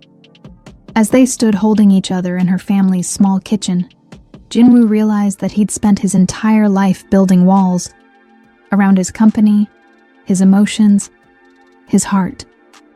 But Amara had taught him that the most beautiful architecture wasn't about barriers. It was about bridges. The next morning, Jinwoo woke up on the Santos family's living room sofa, disoriented by the unfamiliar sounds of a Brazilian neighborhood coming to life. Children shouted in Portuguese outside. Roosters crowed despite being in the middle of a major city, and music drifted from various houses. Samba, bossa nova, and sounds he couldn't identify but found unexpectedly comforting. Amara was already awake, moving quietly around the kitchen preparing coffee with the practiced efficiency of someone who'd been taking care of everyone else for too long. She looked better than she had the evening before, less fragile, though still carrying the weight of too much responsibility. Good morning, she said softly, offering him a cup of the strong Brazilian coffee he was beginning to appreciate. Did you sleep at all? A little. The time difference is still confusing my brain. Welcome to international jet lag. It gets better in a few days. They stood together in comfortable silence, sipping coffee as morning light filtered through the small kitchen window. Jinwoo found himself studying Amara's profile, memorizing the way she looked in her own environment, more relaxed despite her exhaustion, more herself than she'd ever been able to be in Seoul. Today I meet your mother, he said. Amara's expression tightened slightly. Jinwoo, I need to prepare you. She's not the woman she was when I left for Korea. The cancer has progressed, and the treatments are hard on her. She's fragile, and she doesn't speak any English. Tiago has been teaching me some basic Portuguese phrases. When did he do that? Last night, after you fell asleep. He's very protective of you, you know. He interrogated me for 2 hours about my intentions. Despite everything, Amara smiled. That sounds like Tiago. What did you tell him? That I intend to marry his sister, if she'll have me, and spend the rest of my life making her happy. The coffee cup slipped in Amara's hands, and Jinwoo steadied it before it could fall. Jinwoo, I know it's soon. I know we have practical things to figure out. But Amara, I didn't fly halfway around the world to play it safe. I came here to build a life with you, whatever that looks like. Before she could respond, Tiago appeared in the kitchen doorway, already dressed for the day. Ready to meet Mai? He asked Jinwoo. The hospital was a 30-minute bus ride through São Paulo's sprawling landscape. Jinwoo had never taken public transportation before his time with Amara in Seoul, and now he found himself squeezed onto a crowded Brazilian bus, listening to conversations he couldn't understand, surrounded by families heading to work, school, hospitals. It was chaotic and loud and completely overwhelming, but when Amara took his hand as the bus navigated traffic, Jinwoo realized he'd rather be here with her than in the back of a luxury car by himself. The oncology ward was clean, but clearly underfunded. Too many patients in too few rooms, overworked nurses moving between beds with efficient kindness. Amara led him to a semi-private room where an elderly woman lay connected to various machines, her face bearing unmistakable traces of Amara's beauty, despite being ravaged by illness and treatment. "My," Amara said softly, approaching the bed. "I brought someone to meet you." Conceição Santos opened her eyes, the same warm brown as her daughter's, and focused on Jinwoo with obvious curiosity. She said something in Portuguese, and Amara laughed for the first time since Jinwoo had arrived. "She wants to know if you're the Korean prince who stole her daughter's heart," Amara translated.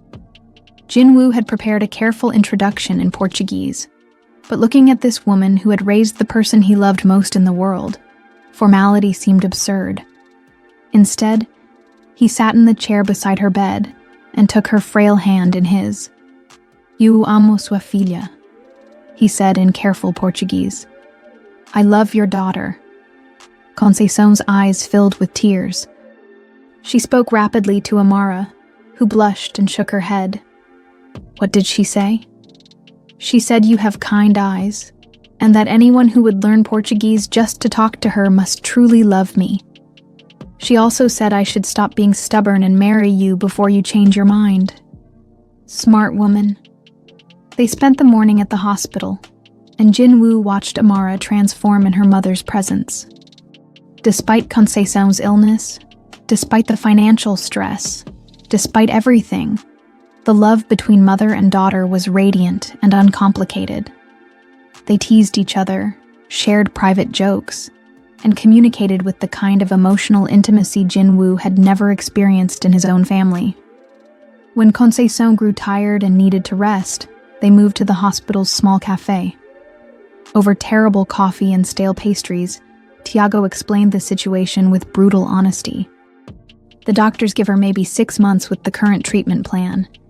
There's an experimental therapy available in Rio, but it costs more than our family makes in 5 years. Insurance covers almost nothing. How much? Jinwoo asked. It doesn't matter how much, Amara said firmly. We're not discussing this. Amara, no, Jinwoo. I know what you're thinking, and I won't let you pay for my mother's treatment. That's not why you're here, and it's not your responsibility. What if I told you it wasn't about responsibility? What if I told you it was about family? Amara stared at him. We're not family. We could be, if you'll have me. Jinwoo stood up, and in the middle of São Paulo's Hospital das Clínicas cafe, surrounded by worried families and overworked medical staff, he pulled a small velvet box from his jacket pocket and got down on one knee. Amara Santos, he said, his voice carrying clearly through the small space. You taught me that love isn't about choosing between happiness and responsibility. It's about finding someone worth fighting for through both.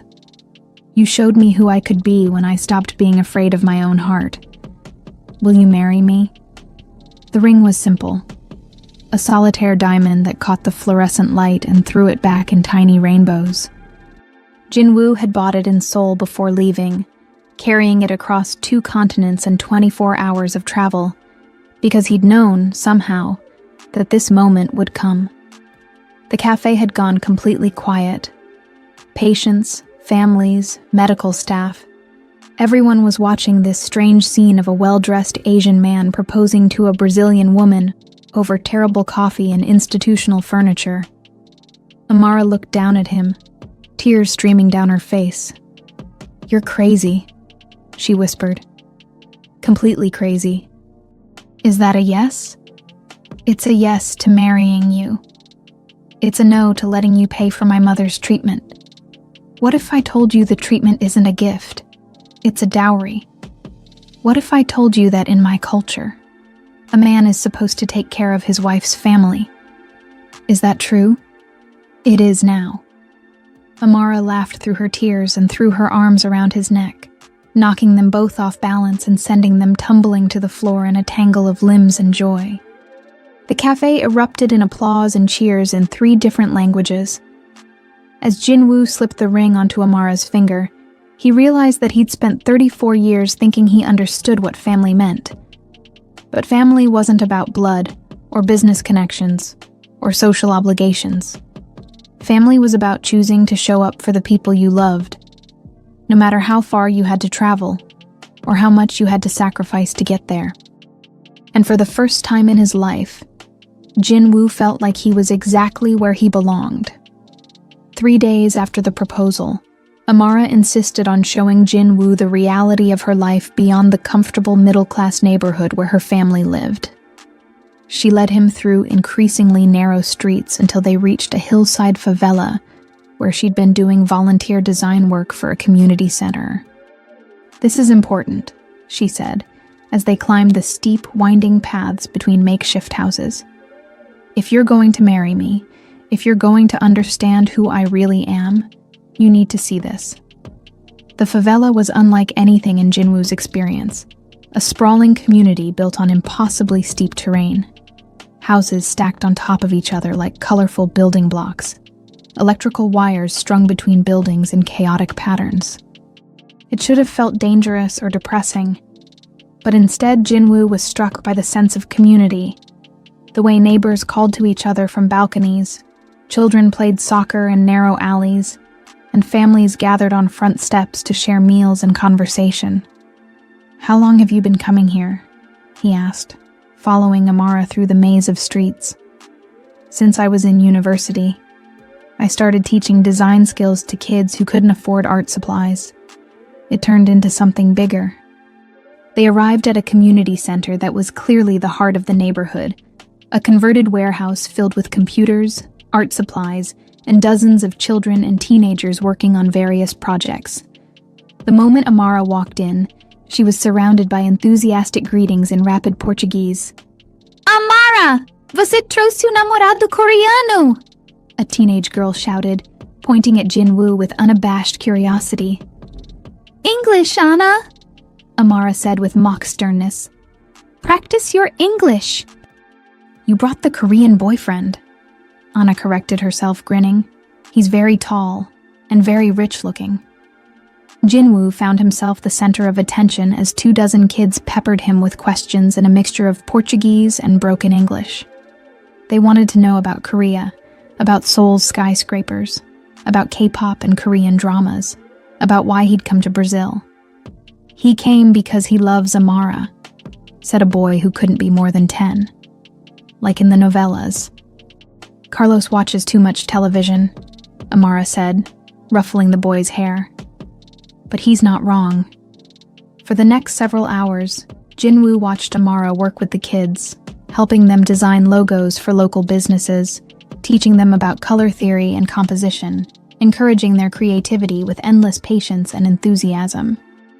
This was Amara in her element, not the polished professional who'd impressed his marketing team, but the teacher, the mentor, the woman who saw potential in every person she met. "She pays for half the supplies here," a woman named Rosa told Jinwoo in accented English.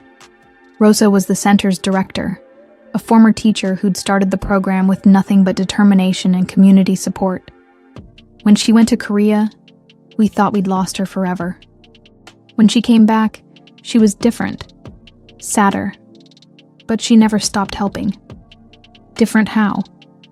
Before Korea, Amara talked about traveling the world, building an international career, making a name for herself.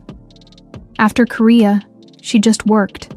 3 jobs, long hours, no time for dreams. We worried about her. Jinwoo watched Amara helping Carlos design a poster, her face animated with the kind of joy he remembered from their early days in Seoul. "What changed her mind about international work?" "You did," Rosa said simply. "After you left Korea, she said her heart was in 2 places at once, and she couldn't figure out how to live like that." The conversation was interrupted by Anna, who approached with a portfolio clutched against her chest. Amara said you're a businessman in Korea, she said to Jinwoo in careful English. That's right. Could you look at my designs? I want to study graphic design like Amara, but my family says it's not practical. Anna's portfolio was remarkable. Bold, colorful designs that captured the energy of the favela with sophisticated technique. Her talent was obvious, but Jinwoo could also see the limitations imposed by lack of resources and formal training. These are exceptional, he told her honestly.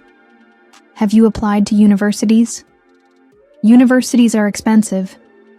My mother works 2 jobs just to keep us in this house. Jinwoo looked around the community center, seeing dozens of talented kids whose potential was constrained by circumstances beyond their control. An idea began forming in his mind, something that would allow him to use his business skills and resources in a way that mattered. Amara, he said, pulling her aside. What if there was a way to help kids like Anna get proper training? What if we could create scholarships, or partner with universities, or even start our own programs? Jinwoo, that would cost. I don't care what it would cost. Look around you. Look at what these kids could accomplish with the right opportunities. Look at what you're already accomplishing here with almost no resources. Amara followed his gaze, seeing the community center through his eyes, not as a humble volunteer project, but as a launching pad for dreams that deserved support. You're talking about starting a foundation. I'm talking about building something that matters. Together. That evening, they sat on the roof of Amara's house, sharing a bottle of wine and looking out over São Paulo's endless sprawl of lights. The city was different from Seoul's ordered beauty, but Jinwoo was beginning to understand its appeal. The energy, the creativity, the sense that anything was possible if you were willing to work for it. Tell me about your father, Jinwoo said suddenly. My father? Why? Today, watching you with those kids, I saw something familiar. The way you teach, the patience you have, the way you see potential in everyone. It reminded me of something, but I couldn't figure out what. Amara was quiet for a long moment, swirling wine in her glass. My father used to say that design wasn't about making pretty pictures. It was about solving problems, about making people's lives better in small ways. He said the most important thing a designer could do was help people tell their own stories. That's what you're doing at the community center. That's what I'm trying to do everywhere. It's why I was so excited about working with Park Industries. I thought we could tell better stories about business, about purpose beyond profit. Jinwoo reached for her hand. What if we still could? What do you mean? What if Park Industries didn't just do business in Korea? What if we expanded into Brazil, into community development, into programs that actually made a difference in people's lives? What if we built something that honored both of our father's legacies? Amara stared at him. You're talking about completely changing your company's focus. I'm talking about evolving it, growing it into something bigger than quarterly earnings and stock prices. Something that would make those kids in the favela see business as a force for good instead of just another system that ignores them. Your mother would never approve. Jinwoo pulled out his phone and showed Amara a series of text messages he'd received throughout the day. Actually, she's been very supportive. Look. The texts were from Young-suk, filled with questions about Brazilian business law, requests for photos of the community center, and expressions of genuine interest in Jinwoo's foundation idea. The final message read, "Your father would be proud. Build something worthy of the woman you love." She's really changed, Amara said, scrolling through the messages. People change when they realize what they're about to lose. My mother spent 40 years regretting choosing duty over love. She doesn't want me to spend 40 years regretting the opposite choice. They sat in comfortable silence, watching the city lights twinkle below them. Jinwoo realized that for the first time in his life, he wasn't planning 5 years ahead, wasn't calculating risks and returns. He was simply present in this moment, with this woman, building something that felt more like destiny than strategy. "So," Amara said finally, "we're going to revolutionize international business from a favela in São Paulo. We're going to start here and see how far love can take us." But even as Jinwoo spoke the words, his phone buzzed with an urgent call from Seoul, a call that would threaten to destroy everything they were building before they'd even had the chance to begin. The call came at 2 a.m. São Paulo time, jolting Jinwoo awake from the deepest sleep he'd had in months. The caller ID showed Chairman Kim's number, and Jinwoo's stomach immediately clenched with dread. Emergency calls from Korea never brought good news. "Sir." Chairman Kim's voice was tight with barely controlled panic. "We have a situation. Choi Min-ho has called a shareholder revolt. He's convinced 3 major investors that your extended absence proves you're unfit to lead. They're demanding an immediate board vote to remove you permanently." Jinwoo sat up in bed, his mind instantly shifting into crisis mode. What's his evidence? Photos from Brazil. You at the hospital, at the favela, the proposal in the cafe. He's spinning it as abandoning your responsibilities for a personal relationship. The narrative is that you've lost focus entirely. When is the vote? Tomorrow at 9 a.m. Seoul time. If you're not here to defend yourself, the board will have no choice but to consider you in breach of your fiduciary duties. Jinwoo looked at Amara sleeping peacefully beside him, her engagement ring catching the moonlight streaming through the window. Waking her meant explaining that their plans for the foundation, for building a life together, might be over before they'd truly begun. "I'll be on the next flight," he said quietly. "Sir, even if you leave immediately, you won't arrive until after the vote concludes. The time zones work against us." Jinwoo closed his eyes, calculating distances and flight times. Chairman Kim was right. By the time he reached Seoul, his fate would already be decided by a board that saw his commitment to Amara as abandonment of duty. "Then we'll handle it remotely. Set up a video conference for the vote. Min-ho is arguing that your physical absence from Korea for 3 months demonstrates exactly his point about abandoning responsibilities. A video call won't help your case." "What will help my case?" There was a long pause. "Returning immediately and ending the relationship publicly. Making a clear statement that personal desires won't interfere with corporate leadership again. The familiar ultimatum. Choose the empire or choose love." Jinwoo had thought he'd moved beyond such impossible decisions, but apparently, some battles had to be fought more than once. "I need an hour to think," he said finally. "Sir, every hour you delay makes Min-ho's argument stronger." 1 hour, Chairman Kim. I'll call you back." Jinwoo ended the call and stared at the ceiling, wrestling with a choice he'd hoped never to face again. Beside him, Amara stirred and opened her eyes. "Who was calling so late?" she asked sleepily. "Seoul. There's a problem with the company." Amara immediately sat up, fully alert. "What kind of problem?" Jinwoo explained the situation, watching her expression shift from confusion to understanding to heartbreak.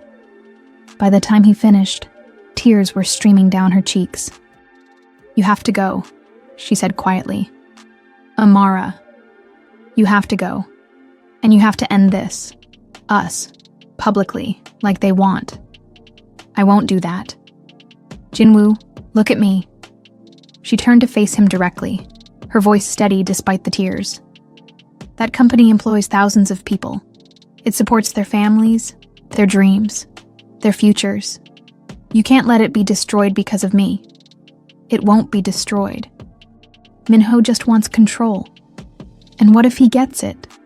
What if he runs it into the ground trying to prove he's better than you? What if all those people lose their jobs because you chose love over responsibility? What if I choose responsibility over love and spend the rest of my life regretting it? Then you'll be like your mother was," Amara said softly. And maybe that's not the worst thing. Maybe sometimes the people we love most are the ones we have to let go to protect them. They sat in silence as the weight of impossible choices settled around them. Outside, São Paulo was beginning to stir. Early morning vendors setting up stalls, buses starting their routes, the city coming alive with the energy that had captivated Jinwoo since his arrival. "There might be another way," Jinwoo said suddenly. "What way? What if I don't just defend myself to the board? What if I go on the offensive? What if I expose Minho's real motivations, his attempts to sabotage the company for personal gain? What evidence do you have?" "Enough. The leaked photos, the coordinated media campaign, the suspiciously well-timed shareholder revolt. Minho's been planning this for months." Amara looked hopeful for the first time since the phone call. Could that work? Maybe. But it means fighting dirty, and I've never been good at that kind of corporate warfare. Then it's time to learn. They spent the next 3 hours preparing for battle. Jinwoo called his most trusted allies on the board. Amara helped him craft a presentation that told their story honestly while exposing Minho's manipulations. And together they built a strategy that had nothing to do with choosing between love and duty. Instead, they chose to fight for both. As dawn broke over São Paulo, Jinwoo prepared for the most important video conference of his life. One that would determine not just his corporate future, but whether love could survive in a world that demanded impossible sacrifices from those brave enough to pursue it. "Whatever happens," Amara said, helping him adjust his tie via their laptop camera, "I want you to know that loving you has been the greatest adventure of my life." "Past tense?" Jinwoo asked with a slight smile. "Present continuous tense," she corrected, returning his smile. "Loving you is the greatest adventure of my life, and if we lose everything fighting for it, at least we'll lose it together." As Seoul connected to the video call that would decide their fate, Jinwoo realized that sometimes the biggest risk wasn't choosing between love and responsibility. Sometimes the biggest risk was daring to believe you could have both. The Park Industries boardroom had never felt more like a gladiatorial arena. Jinwoo's image filled the large screen at the head of the table, broadcasting from Amara's family's modest living room in São Paulo. The contrast was intentional and symbolic. The CEO who had supposedly abandoned his luxury lifestyle for love, defending himself from 10,000 miles away. Choi Min-ho sat at the opposite end of the table from the screen, his confident smile betraying his certainty of victory. He'd spent weeks building his case, and the evidence seemed damning. Jinwoo's extended absence, the public relationship with a foreign woman, the apparent prioritization of personal desires over corporate responsibilities. "Ladies and gentlemen," Chairman Kim began formally, "we're here to address concerns about CEO Park Jin-woo's recent conduct and its impact on company performance and reputation." "Before we begin," Jin-woo's voice came clearly through the speakers, "I'd like to present new information that I believe is relevant to these proceedings." Minho's smile faltered slightly. "This isn't a trial, Jin-woo. It's a business meeting about your fitness to lead." "Exactly. And part of fitness to lead is the ability to identify threats to the company, both external and internal." Jin-woo's presentation began with financial data, detailed analysis showing that despite the temporary stock decline following the media coverage of his relationship, Park Industries' long-term performance had actually improved during his sabbatical. New contracts, international partnerships, and innovative projects had all moved forward under the remote leadership structure. The stock price recovered completely within 6 weeks, Jin-woo explained, and our Q3 earnings exceeded projections by 12%. If my personal life had truly damaged the company, these numbers would tell a different story. Director Park Hyun-soo leaned forward with interest. "These are impressive figures. How do you account for the continued success during your absence?" "Simple. I built systems and hired people capable of excellence." A good CEO delegates. A great CEO makes himself replaceable in daily operations while remaining essential for strategic vision. But Jinwoo wasn't finished. The next slide showed phone records, financial transactions, and a timeline that painted a very different picture of recent events. However, Jinwoo continued, I've discovered that certain recent challenges to Park Industries weren't the result of my personal choices. They were the result of deliberate sabotage. The room went completely silent. Minho's face had gone pale, but he maintained his composure. That's a serious accusation, Chairman Kim said carefully. It is, and I have serious evidence. Jinwoo's presentation revealed a pattern of coordinated attacks, leaked confidential information to competitors, strategic timing of negative media coverage, and financial backing for the hostile takeover attempt that came from sources linked to Minho's personal investments. The photographer who took the initial pictures of Amara and me received payment from a shell company registered to Minho's cousin. The media outlets that ran the most damaging stories received exclusive access to internal Park Industries documents that only 5 people in this room had access to. Minho stood up abruptly. This is ridiculous. You're deflecting responsibility for your own poor judgment. Sit down, Minho. Park Young-suk's voice cut through the room like ice. She had remained silent throughout the meeting, but now her eyes were fixed on the man who had tried to destroy her son's future. Let him finish. The final piece of Jinwoo's evidence was the most damaging. Recorded phone calls between Minho and 3 major shareholders, calls in which he explicitly stated his plan to use Jinwoo's relationship to force him out of the company. In this recording from 2 weeks ago, Jinwoo played the audio. You'll hear Minho explaining how he intends to use the foreign girlfriend situation to finally get rid of that boy and take control of what should have been mine years ago. Minho's voice filled the boardroom, clear and unmistakable. The Brazilian woman is perfect. She gives us everything we need to paint Jinwoo as emotionally compromised and unfit for leadership. By the time I'm finished, the board will beg me to take over. The silence following the recording was deafening.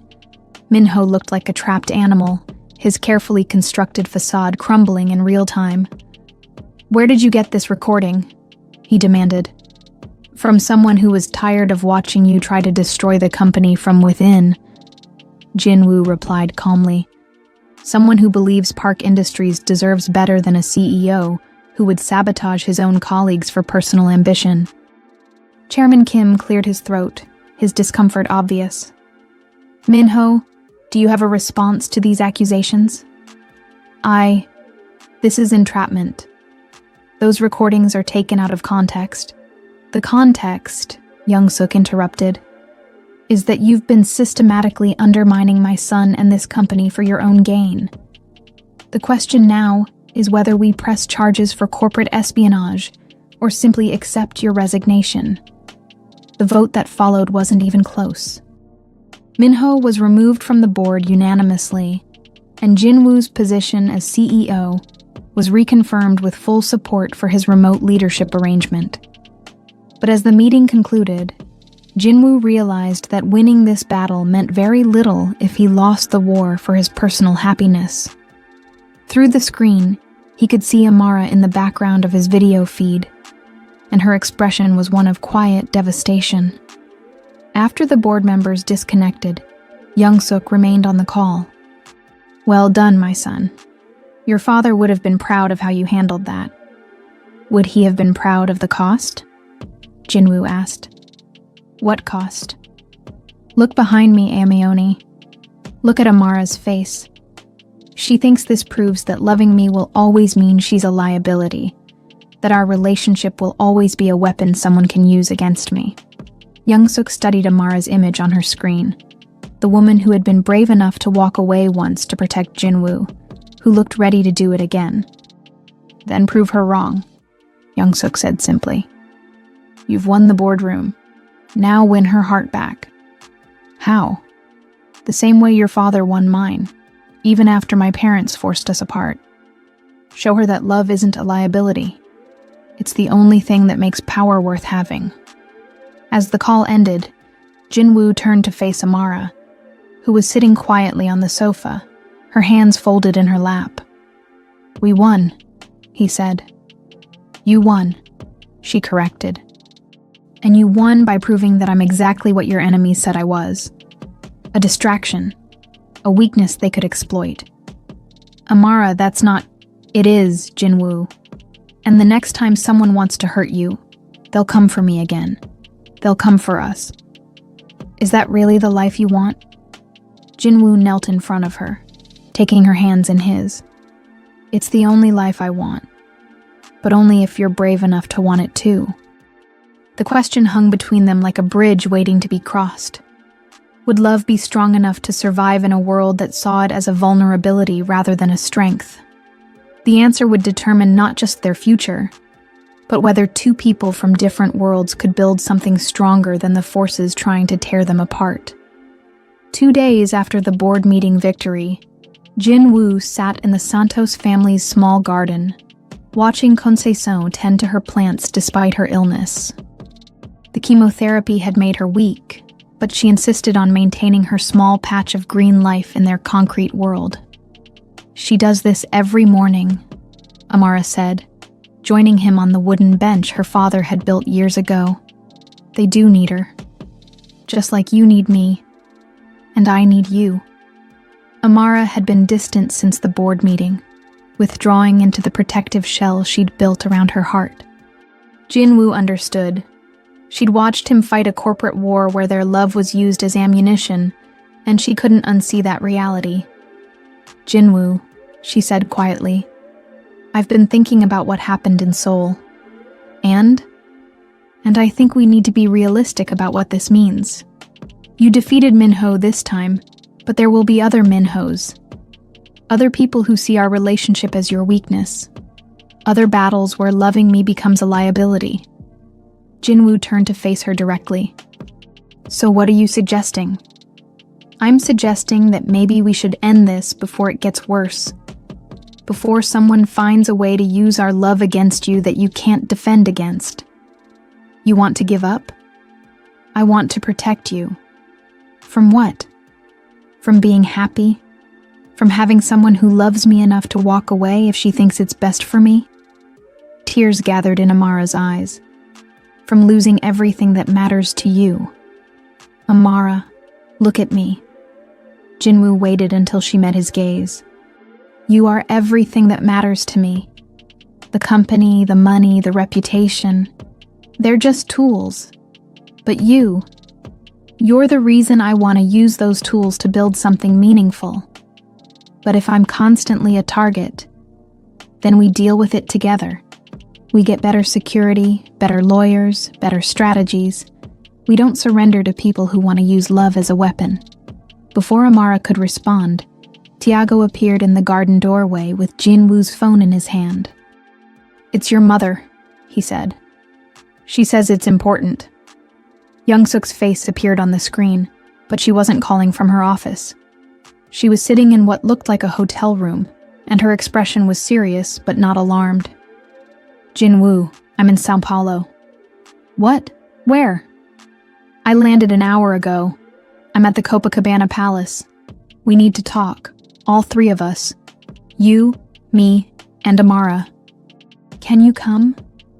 2 hours later, they sat in the elegant lobby of one of South America's most prestigious hotels, an unlikely trio navigating cultural and emotional territory that none of them had ever explored before. "Miss Santos," Young-suk began in carefully pronounced English, "I owe you an apology." Amara looked startled. "Mrs. Park, you don't—" "I do. When I offered you money to leave my son, I was acting out of fear. Fear that he would make the same mistakes I made, that he would choose passion over pragmatism and regret it later. But watching him fight for you, watching him become the kind of leader who can win corporate battles and still prioritize love, I realized I was wrong." "About what?" "About thinking that love and success are mutually exclusive. Your relationship doesn't make Jinwoo weak. It makes him stronger.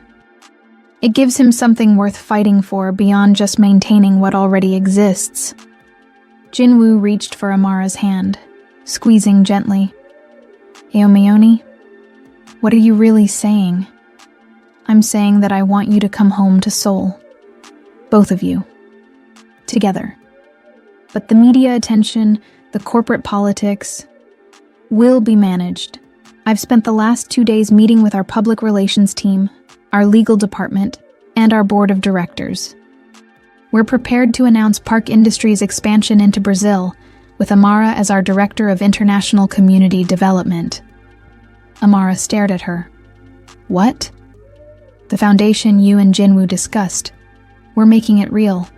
A $50 million commitment over 5 years to education and development programs throughout Latin America, starting with the favela where you volunteer. You're offering me a job? I'm offering you a partnership. Park Industries needs someone who understands how to build bridges between cultures, how to make corporate resources serve community needs. Someone who can help us become the kind of company that creates value beyond just profit margins. Jinwoo felt something shift in his chest, the same feeling he'd had in the hospital cafe when Amara accepted his proposal, the sense that impossible things were suddenly becoming inevitable. There's more, Young-suk continued.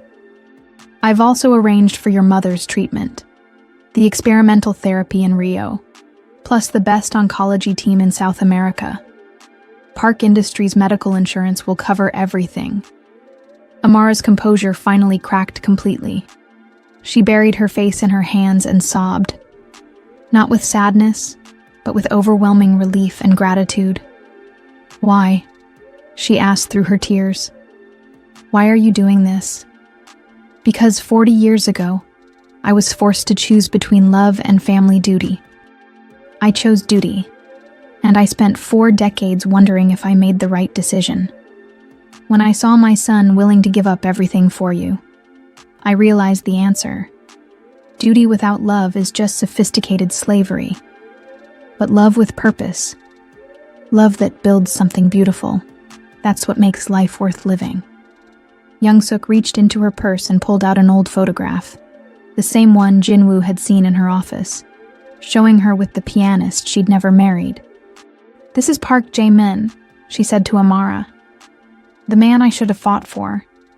He died last year, alone, successful, but alone.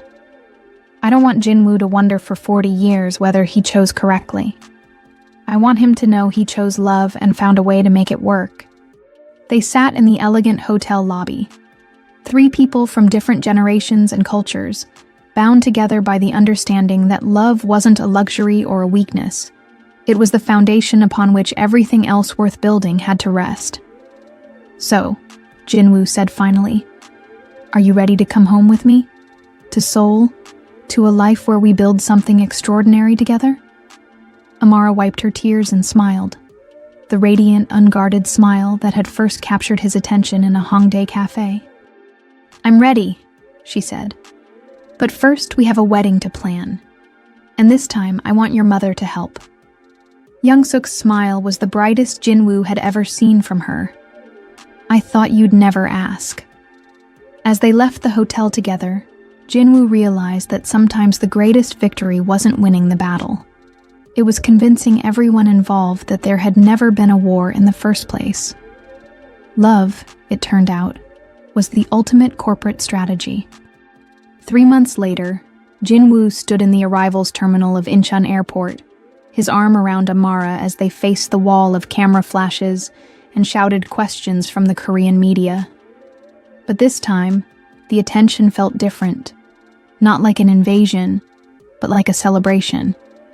The headlines had been building for weeks. Park Industries announces major Brazil expansion. CEO's fiancé to lead international development. Korean-Brazilian partnership could change corporate philanthropy. Mr. Park! Miss Santos! How does it feel to be back? A reporter called out in English. It feels like coming home, Amara answered confidently, her Korean pronunciation much improved after months of intensive study.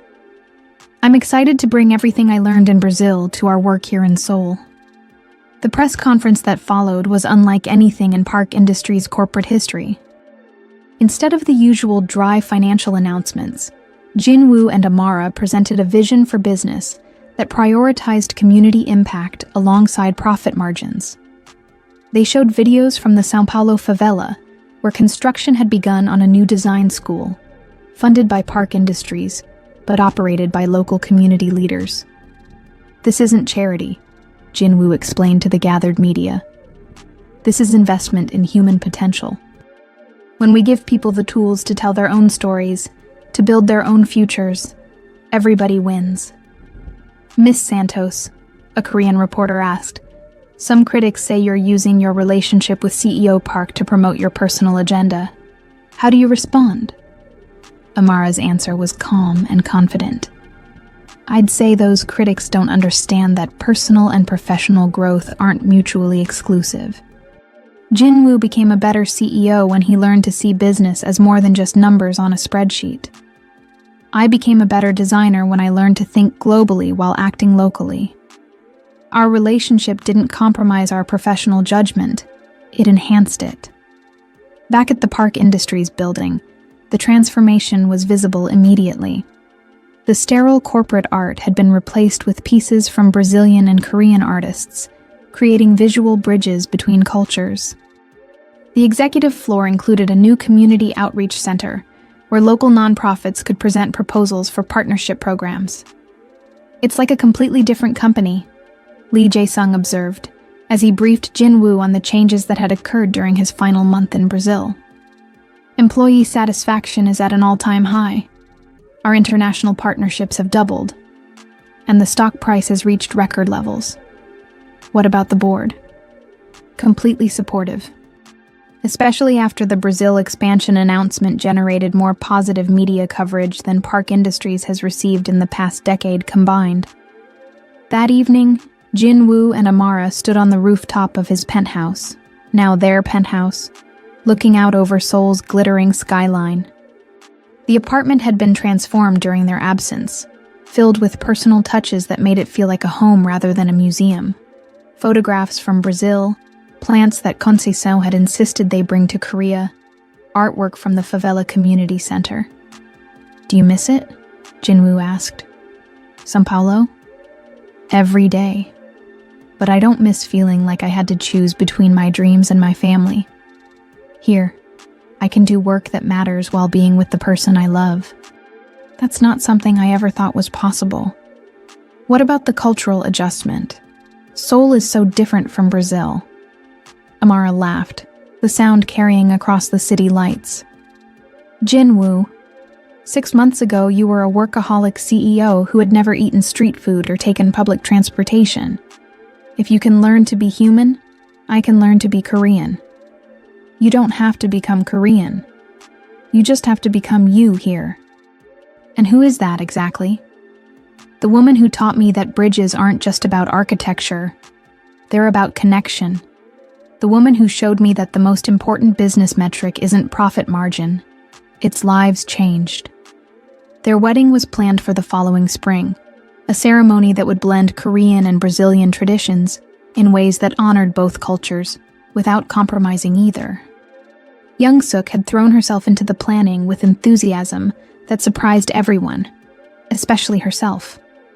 I never had the wedding I wanted, she'd confided to Amara during one of their planning sessions. But I can make sure you have the wedding you deserve. As they prepared for bed in their transformed apartment, Jinwoo reflected on how much had changed since that first collision in the Hongdae Cafe. He'd learned to see success as more than corporate achievement, learned to value connection over control, learned that the biggest risk in life wasn't losing everything. It was never being brave enough to fight for what mattered. Jinwoo? Amara's voice was soft in the darkness. Yes? Are you happy? The question was simple, but the answer represented a fundamental shift in how Jinwoo understood his own life. I'm not just happy, he said. I'm complete. For the first time in my life, I'm exactly who I'm supposed to be.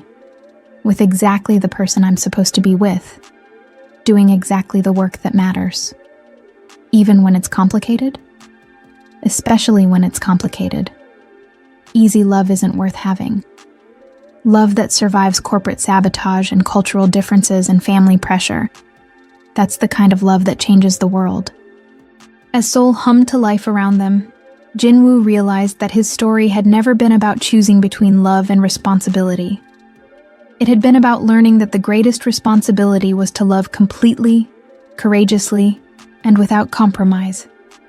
The empire he'd built was stronger than ever. But more importantly, the bridge he'd built to Amara's heart had become the foundation for everything else worth constructing.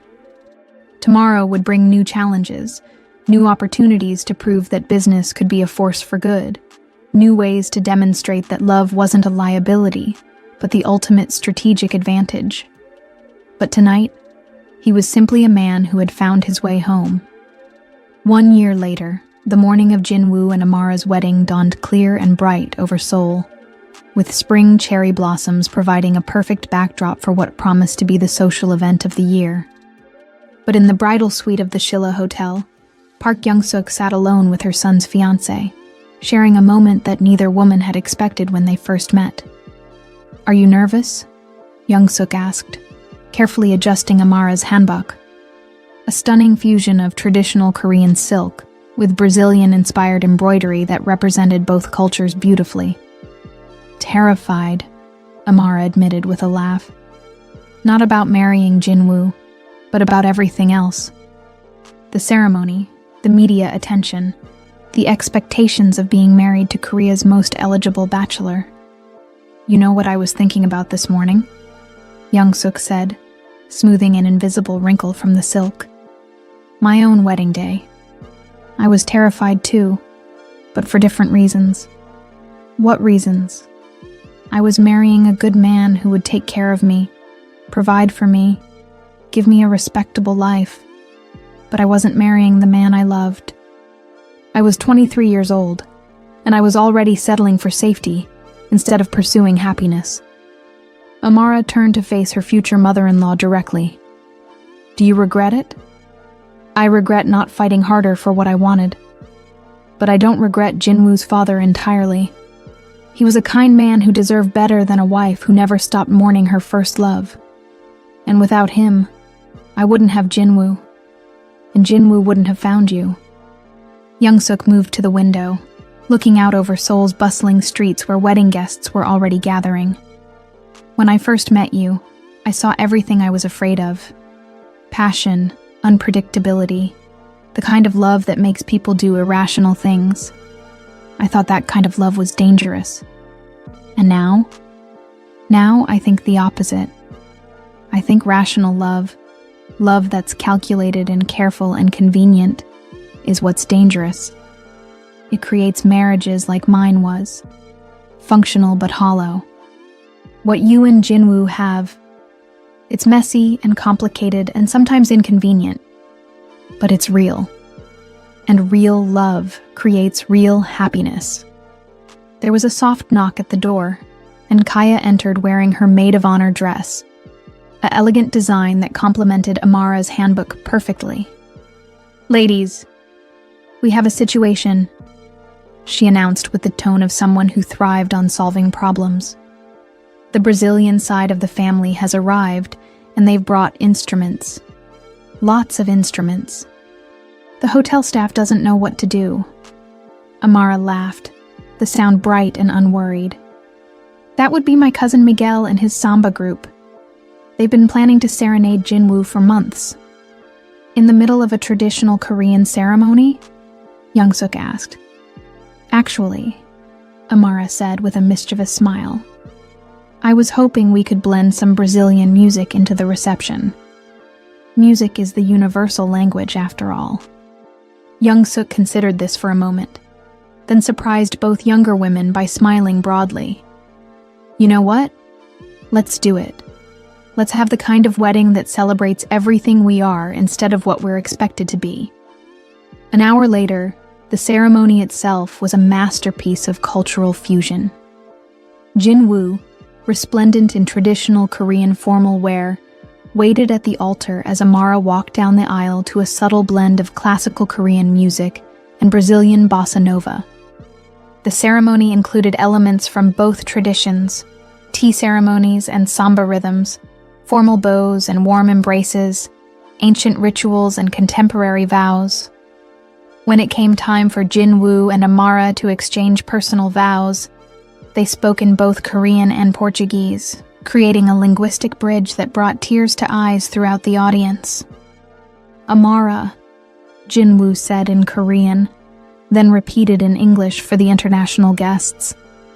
"You taught me that the bravest thing a person can do isn't to protect what they have, but to risk it all for something better.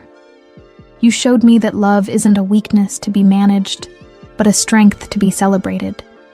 Today I promise not just to love you, but to keep learning from you, keep growing with you, and keep building bridges to whatever dreams we haven't even imagined yet." "Jinwoo," Amara replied, her voice steady despite her tears. "You showed me that home isn't a place. It's the person who sees all of you and chooses to stay anyway. You taught me that the biggest adventures aren't about traveling to new countries, but about becoming new versions of yourself, with someone who makes you braver than you knew you could be. I promise to keep surprising you, keep challenging you, and keep loving you even when it's complicated." The reception that followed was unlike anything Seoul had ever seen. Traditional Korean performances shared the stage with Brazilian musicians. Kimchi sat beside feijoada on the buffet tables, and guests moved seamlessly between formal Korean toasts and exuberant Brazilian dancing. Young-suk found herself in the middle of it all, learning samba steps from Amara's aunt while teaching Korean card games to Brazilian cousins. At one point, she caught sight of herself in a mirror, laughing, dancing, fully present in a moment of pure joy, and barely recognized the woman looking back at her. "Having fun?" Jinwoo asked, appearing beside his mother with 2 glasses of champagne. "I'm having the time of my life," she admitted. "Is this what happiness feels like? This is what happens when you stop being afraid of it." They watched Amara teaching a group of Korean businessmen how to dance foro, her laughter infectious as she guided their clumsy but enthusiastic attempts at Brazilian rhythm. "She's remarkable," Young-suk said. "I understand now why you were willing to risk everything for her." "The funny thing is, I didn't risk everything. I gained everything. The company is more successful than ever. Our family is closer than it's been in years, and I wake up every morning excited about what we're building together." "What are you building?" "A life that matters. A business that serves people instead of just using them. A love that makes both of us better than we could have been alone." As the evening wound down, Young-suk stood with the newlyweds on the hotel's garden terrace, looking out over the city lights of Seoul. The wedding had been a perfect metaphor for what Jinwoo and Amara had accomplished, taking 2 different worlds and creating something beautiful from their combination. "I have a confession to make," Young-suk said to both of them. "When I first offered you money to leave Amara, it wasn't just about protecting Jinwoo from making a mistake. It was about protecting myself from having to admit that I had made one." "What mistake?" Amara asked gently. "The mistake of choosing fear over love, safety over adventure, what other people expected over what my heart wanted. Watching you 2 fight for each other forced me to confront 40 years of wondering what if. It's not too late, you know," Jinwoo said quietly. "To stop wondering what if and start asking what now." Young-suk smiled, and for the first time in decades, it was a smile full of possibility rather than resignation. "You're right. Maybe it's time for this old woman to take some lessons in being brave." As fireworks lit up the Seoul sky, a surprise finale arranged by Tiago and executed with typically Brazilian flair, the 3 of them stood together, no longer divided by cultural differences or generational expectations, but united by the understanding that love wasn't something to be managed or contained. It was something to be celebrated, protected, and allowed to grow into whatever beautiful, complicated, extraordinary form it chose to take. The Park dynasty would continue, but it would be transformed, not by abandoning its values, but by expanding them to include the radical idea that business could be personal, success could be shared, and love could be the foundation for everything worth building. As Jinwoo kissed his new wife under the Seoul stars, surrounded by family and friends from 2 continents, he realized that some bridges weren't built to connect different places. They were built to connect different possibilities for what life could be. 6 months after the wedding, Park Industries was preparing to announce its most ambitious project yet, a global network of community development centers that would replicate the success of the São Paulo program in 12 cities across 3 continents. The press conference was scheduled for 2 p.m. Seoul time, with simultaneous broadcasts to major media markets worldwide. But an hour before the announcement, Jinwoo received a call that threatened to overshadow everything they had worked to build. "Sir," Lee Jae-sung's voice was tight with concern. "We have a problem. Someone has leaked the financial details of your mother's medical insurance coverage for Mrs. Santos. The story is spinning it as nepotism, as you using company resources for personal benefits." Jinwoo felt the familiar tightness in his chest. Not anxiety this time, but anger. "Who leaked it?" "We're still investigating, but the damage is immediate. 3 board members are asking for an emergency meeting, and the financial press is questioning whether this violates corporate governance standards." "What's the actual financial impact?" "Minimal. Mrs. Santos's treatment costs represent less than 0.01% of our annual budget, and it's completely legal under our executive family benefit policies. But perception-wise,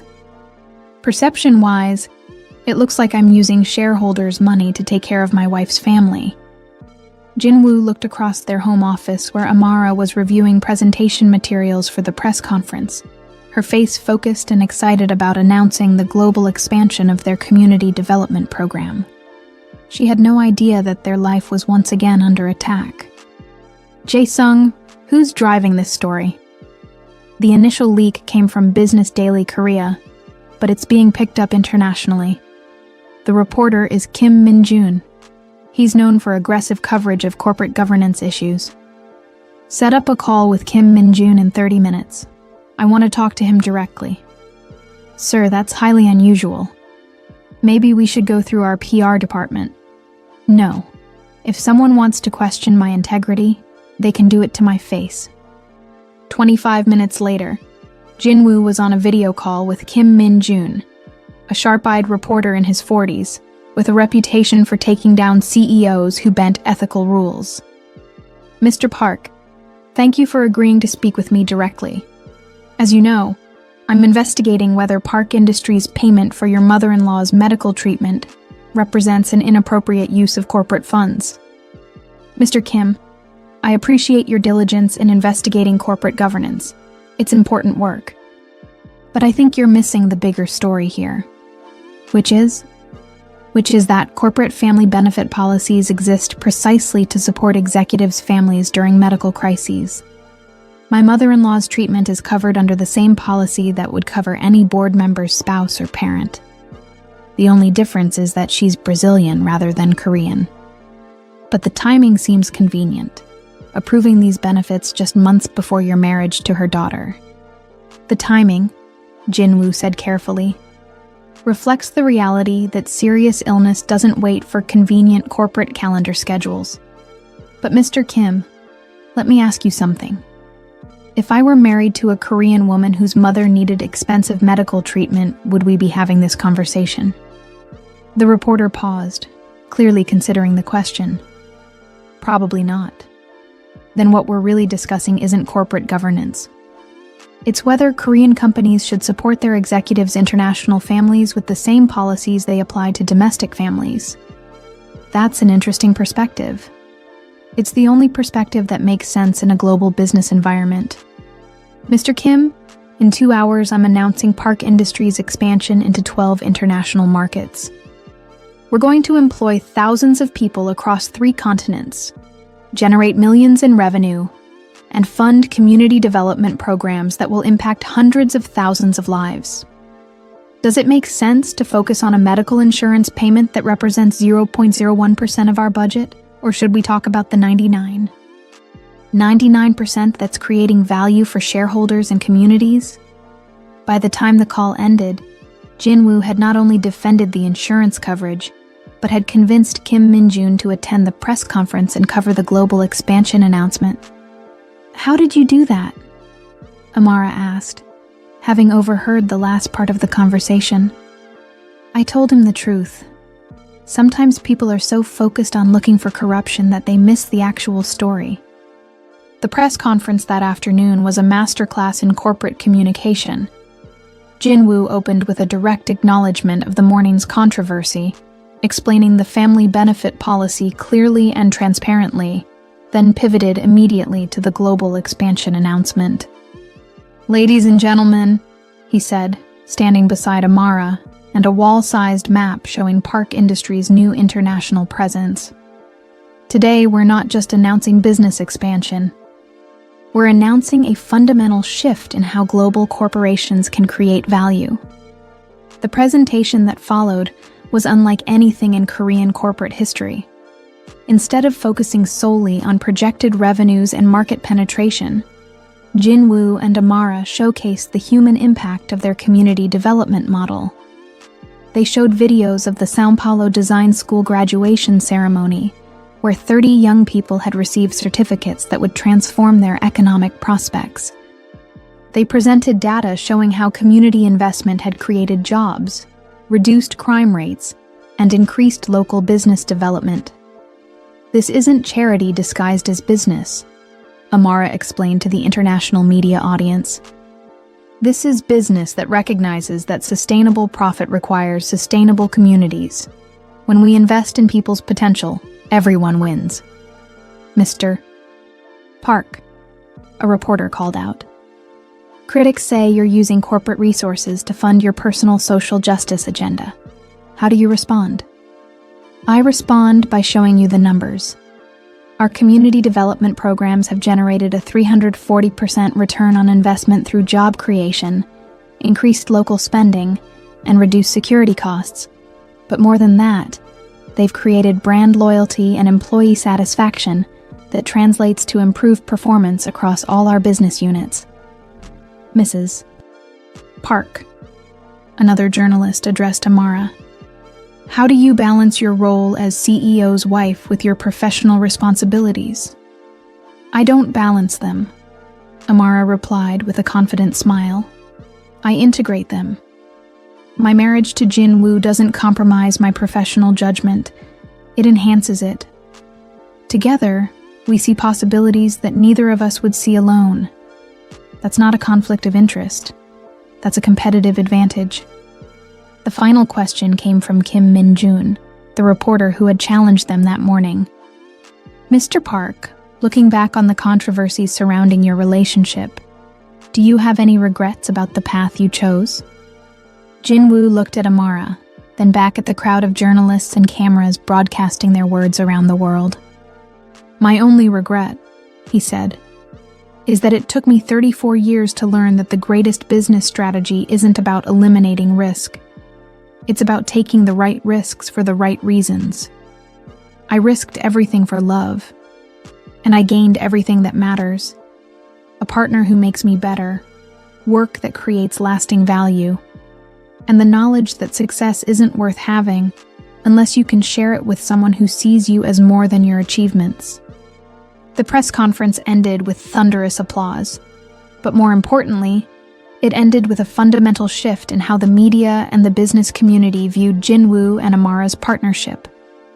They weren't just a CEO and his wife, they were co-architects of a new model for conscious capitalism. As they left the conference room, Amara took Jinwoo's hand and squeezed it tight. "Ready for the next adventure?" she asked. "With you, I'm ready for anything." But neither of them could have predicted that their next adventure would involve a phone call from Brazil, with news that would test everything they thought they knew about family, sacrifice, and the true meaning of home. 2 years later, Jin-woo stood in the same Incheon airport terminal where this story had begun, but this time, he wasn't on his knees begging someone not to leave. This time, he was waiting with barely contained excitement for the arrival of guests who would change their lives forever. The park industry's global expansion had exceeded every projection. 12 community development centers across 3 continents were generating not just profits, but measurable social impact. The São Paulo Center alone had graduated over 200 students, created 150 permanent jobs, and attracted international attention from corporations wanting to replicate their model. But today wasn't about business. Today was about family. Flight 453 from São Paulo is now arriving at Gate 12. The announcement echoed through the terminal in Korean, English, and Portuguese. A linguistic bridge that perfectly represented how much Seoul had changed in the past 3 years. Amara squeezed Jinwoo's hand as they watched passengers begin to emerge from customs. "Are you nervous?" "Terrified," he admitted. "What if they don't like Korea? What if the language barrier is too difficult?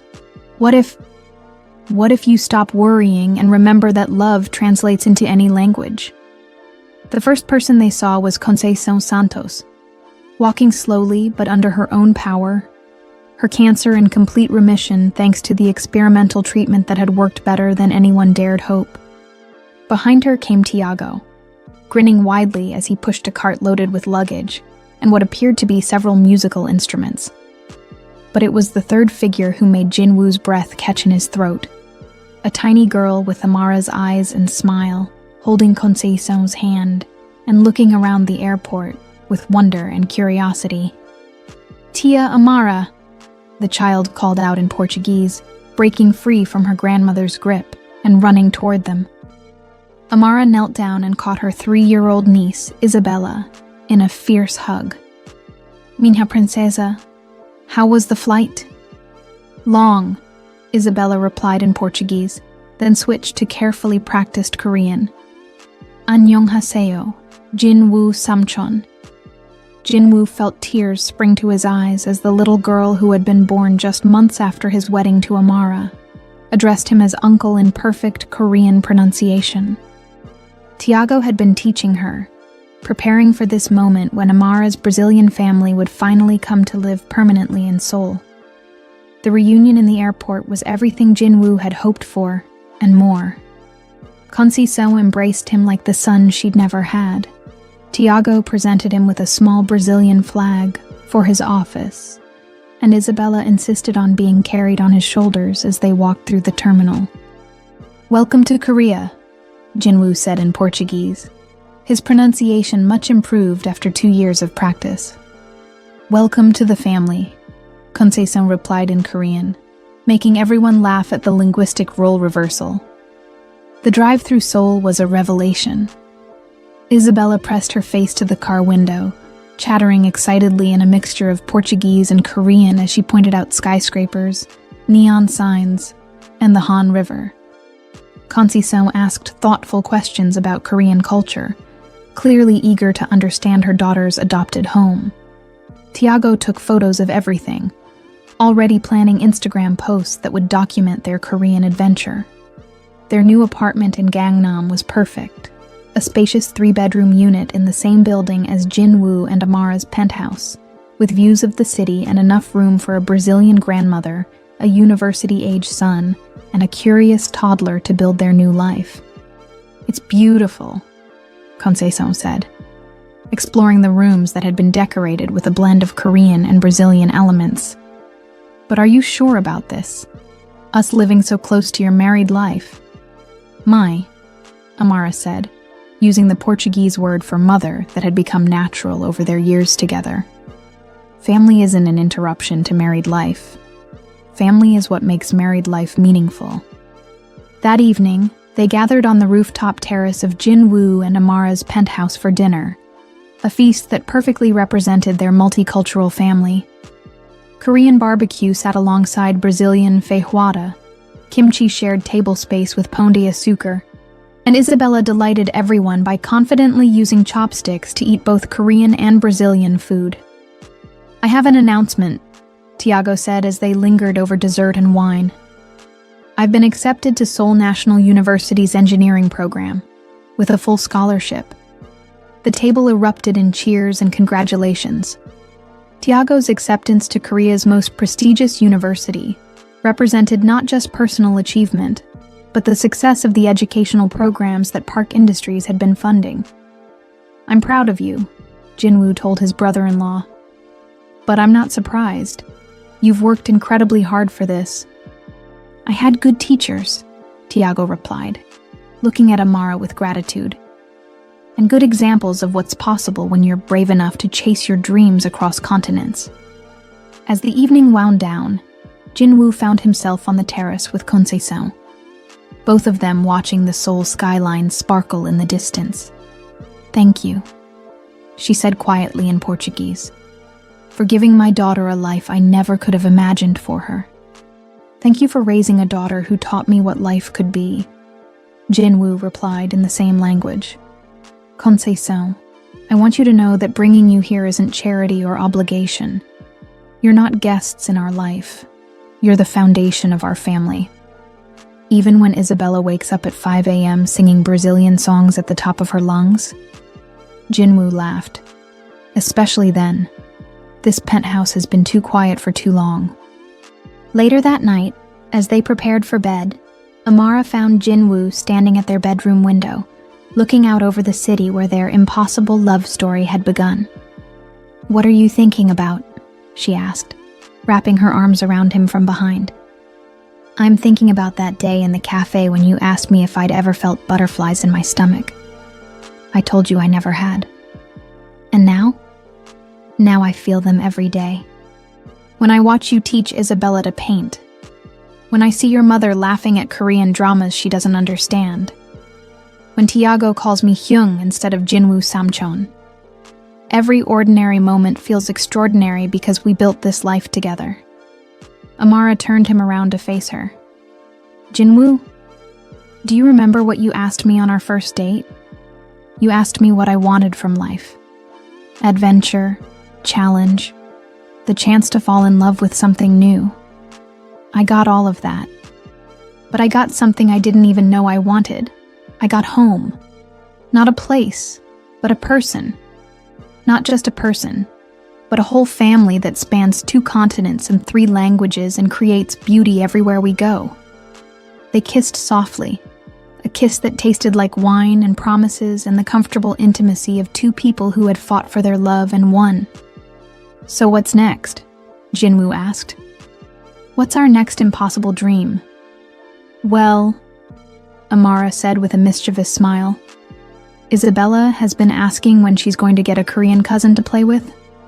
A cousin? Or a little brother? Or sister? She's not picky about the details, but she's very clear about wanting more kids in the family. Jinwoo felt his heart skip a beat. Are you saying what I think you're saying?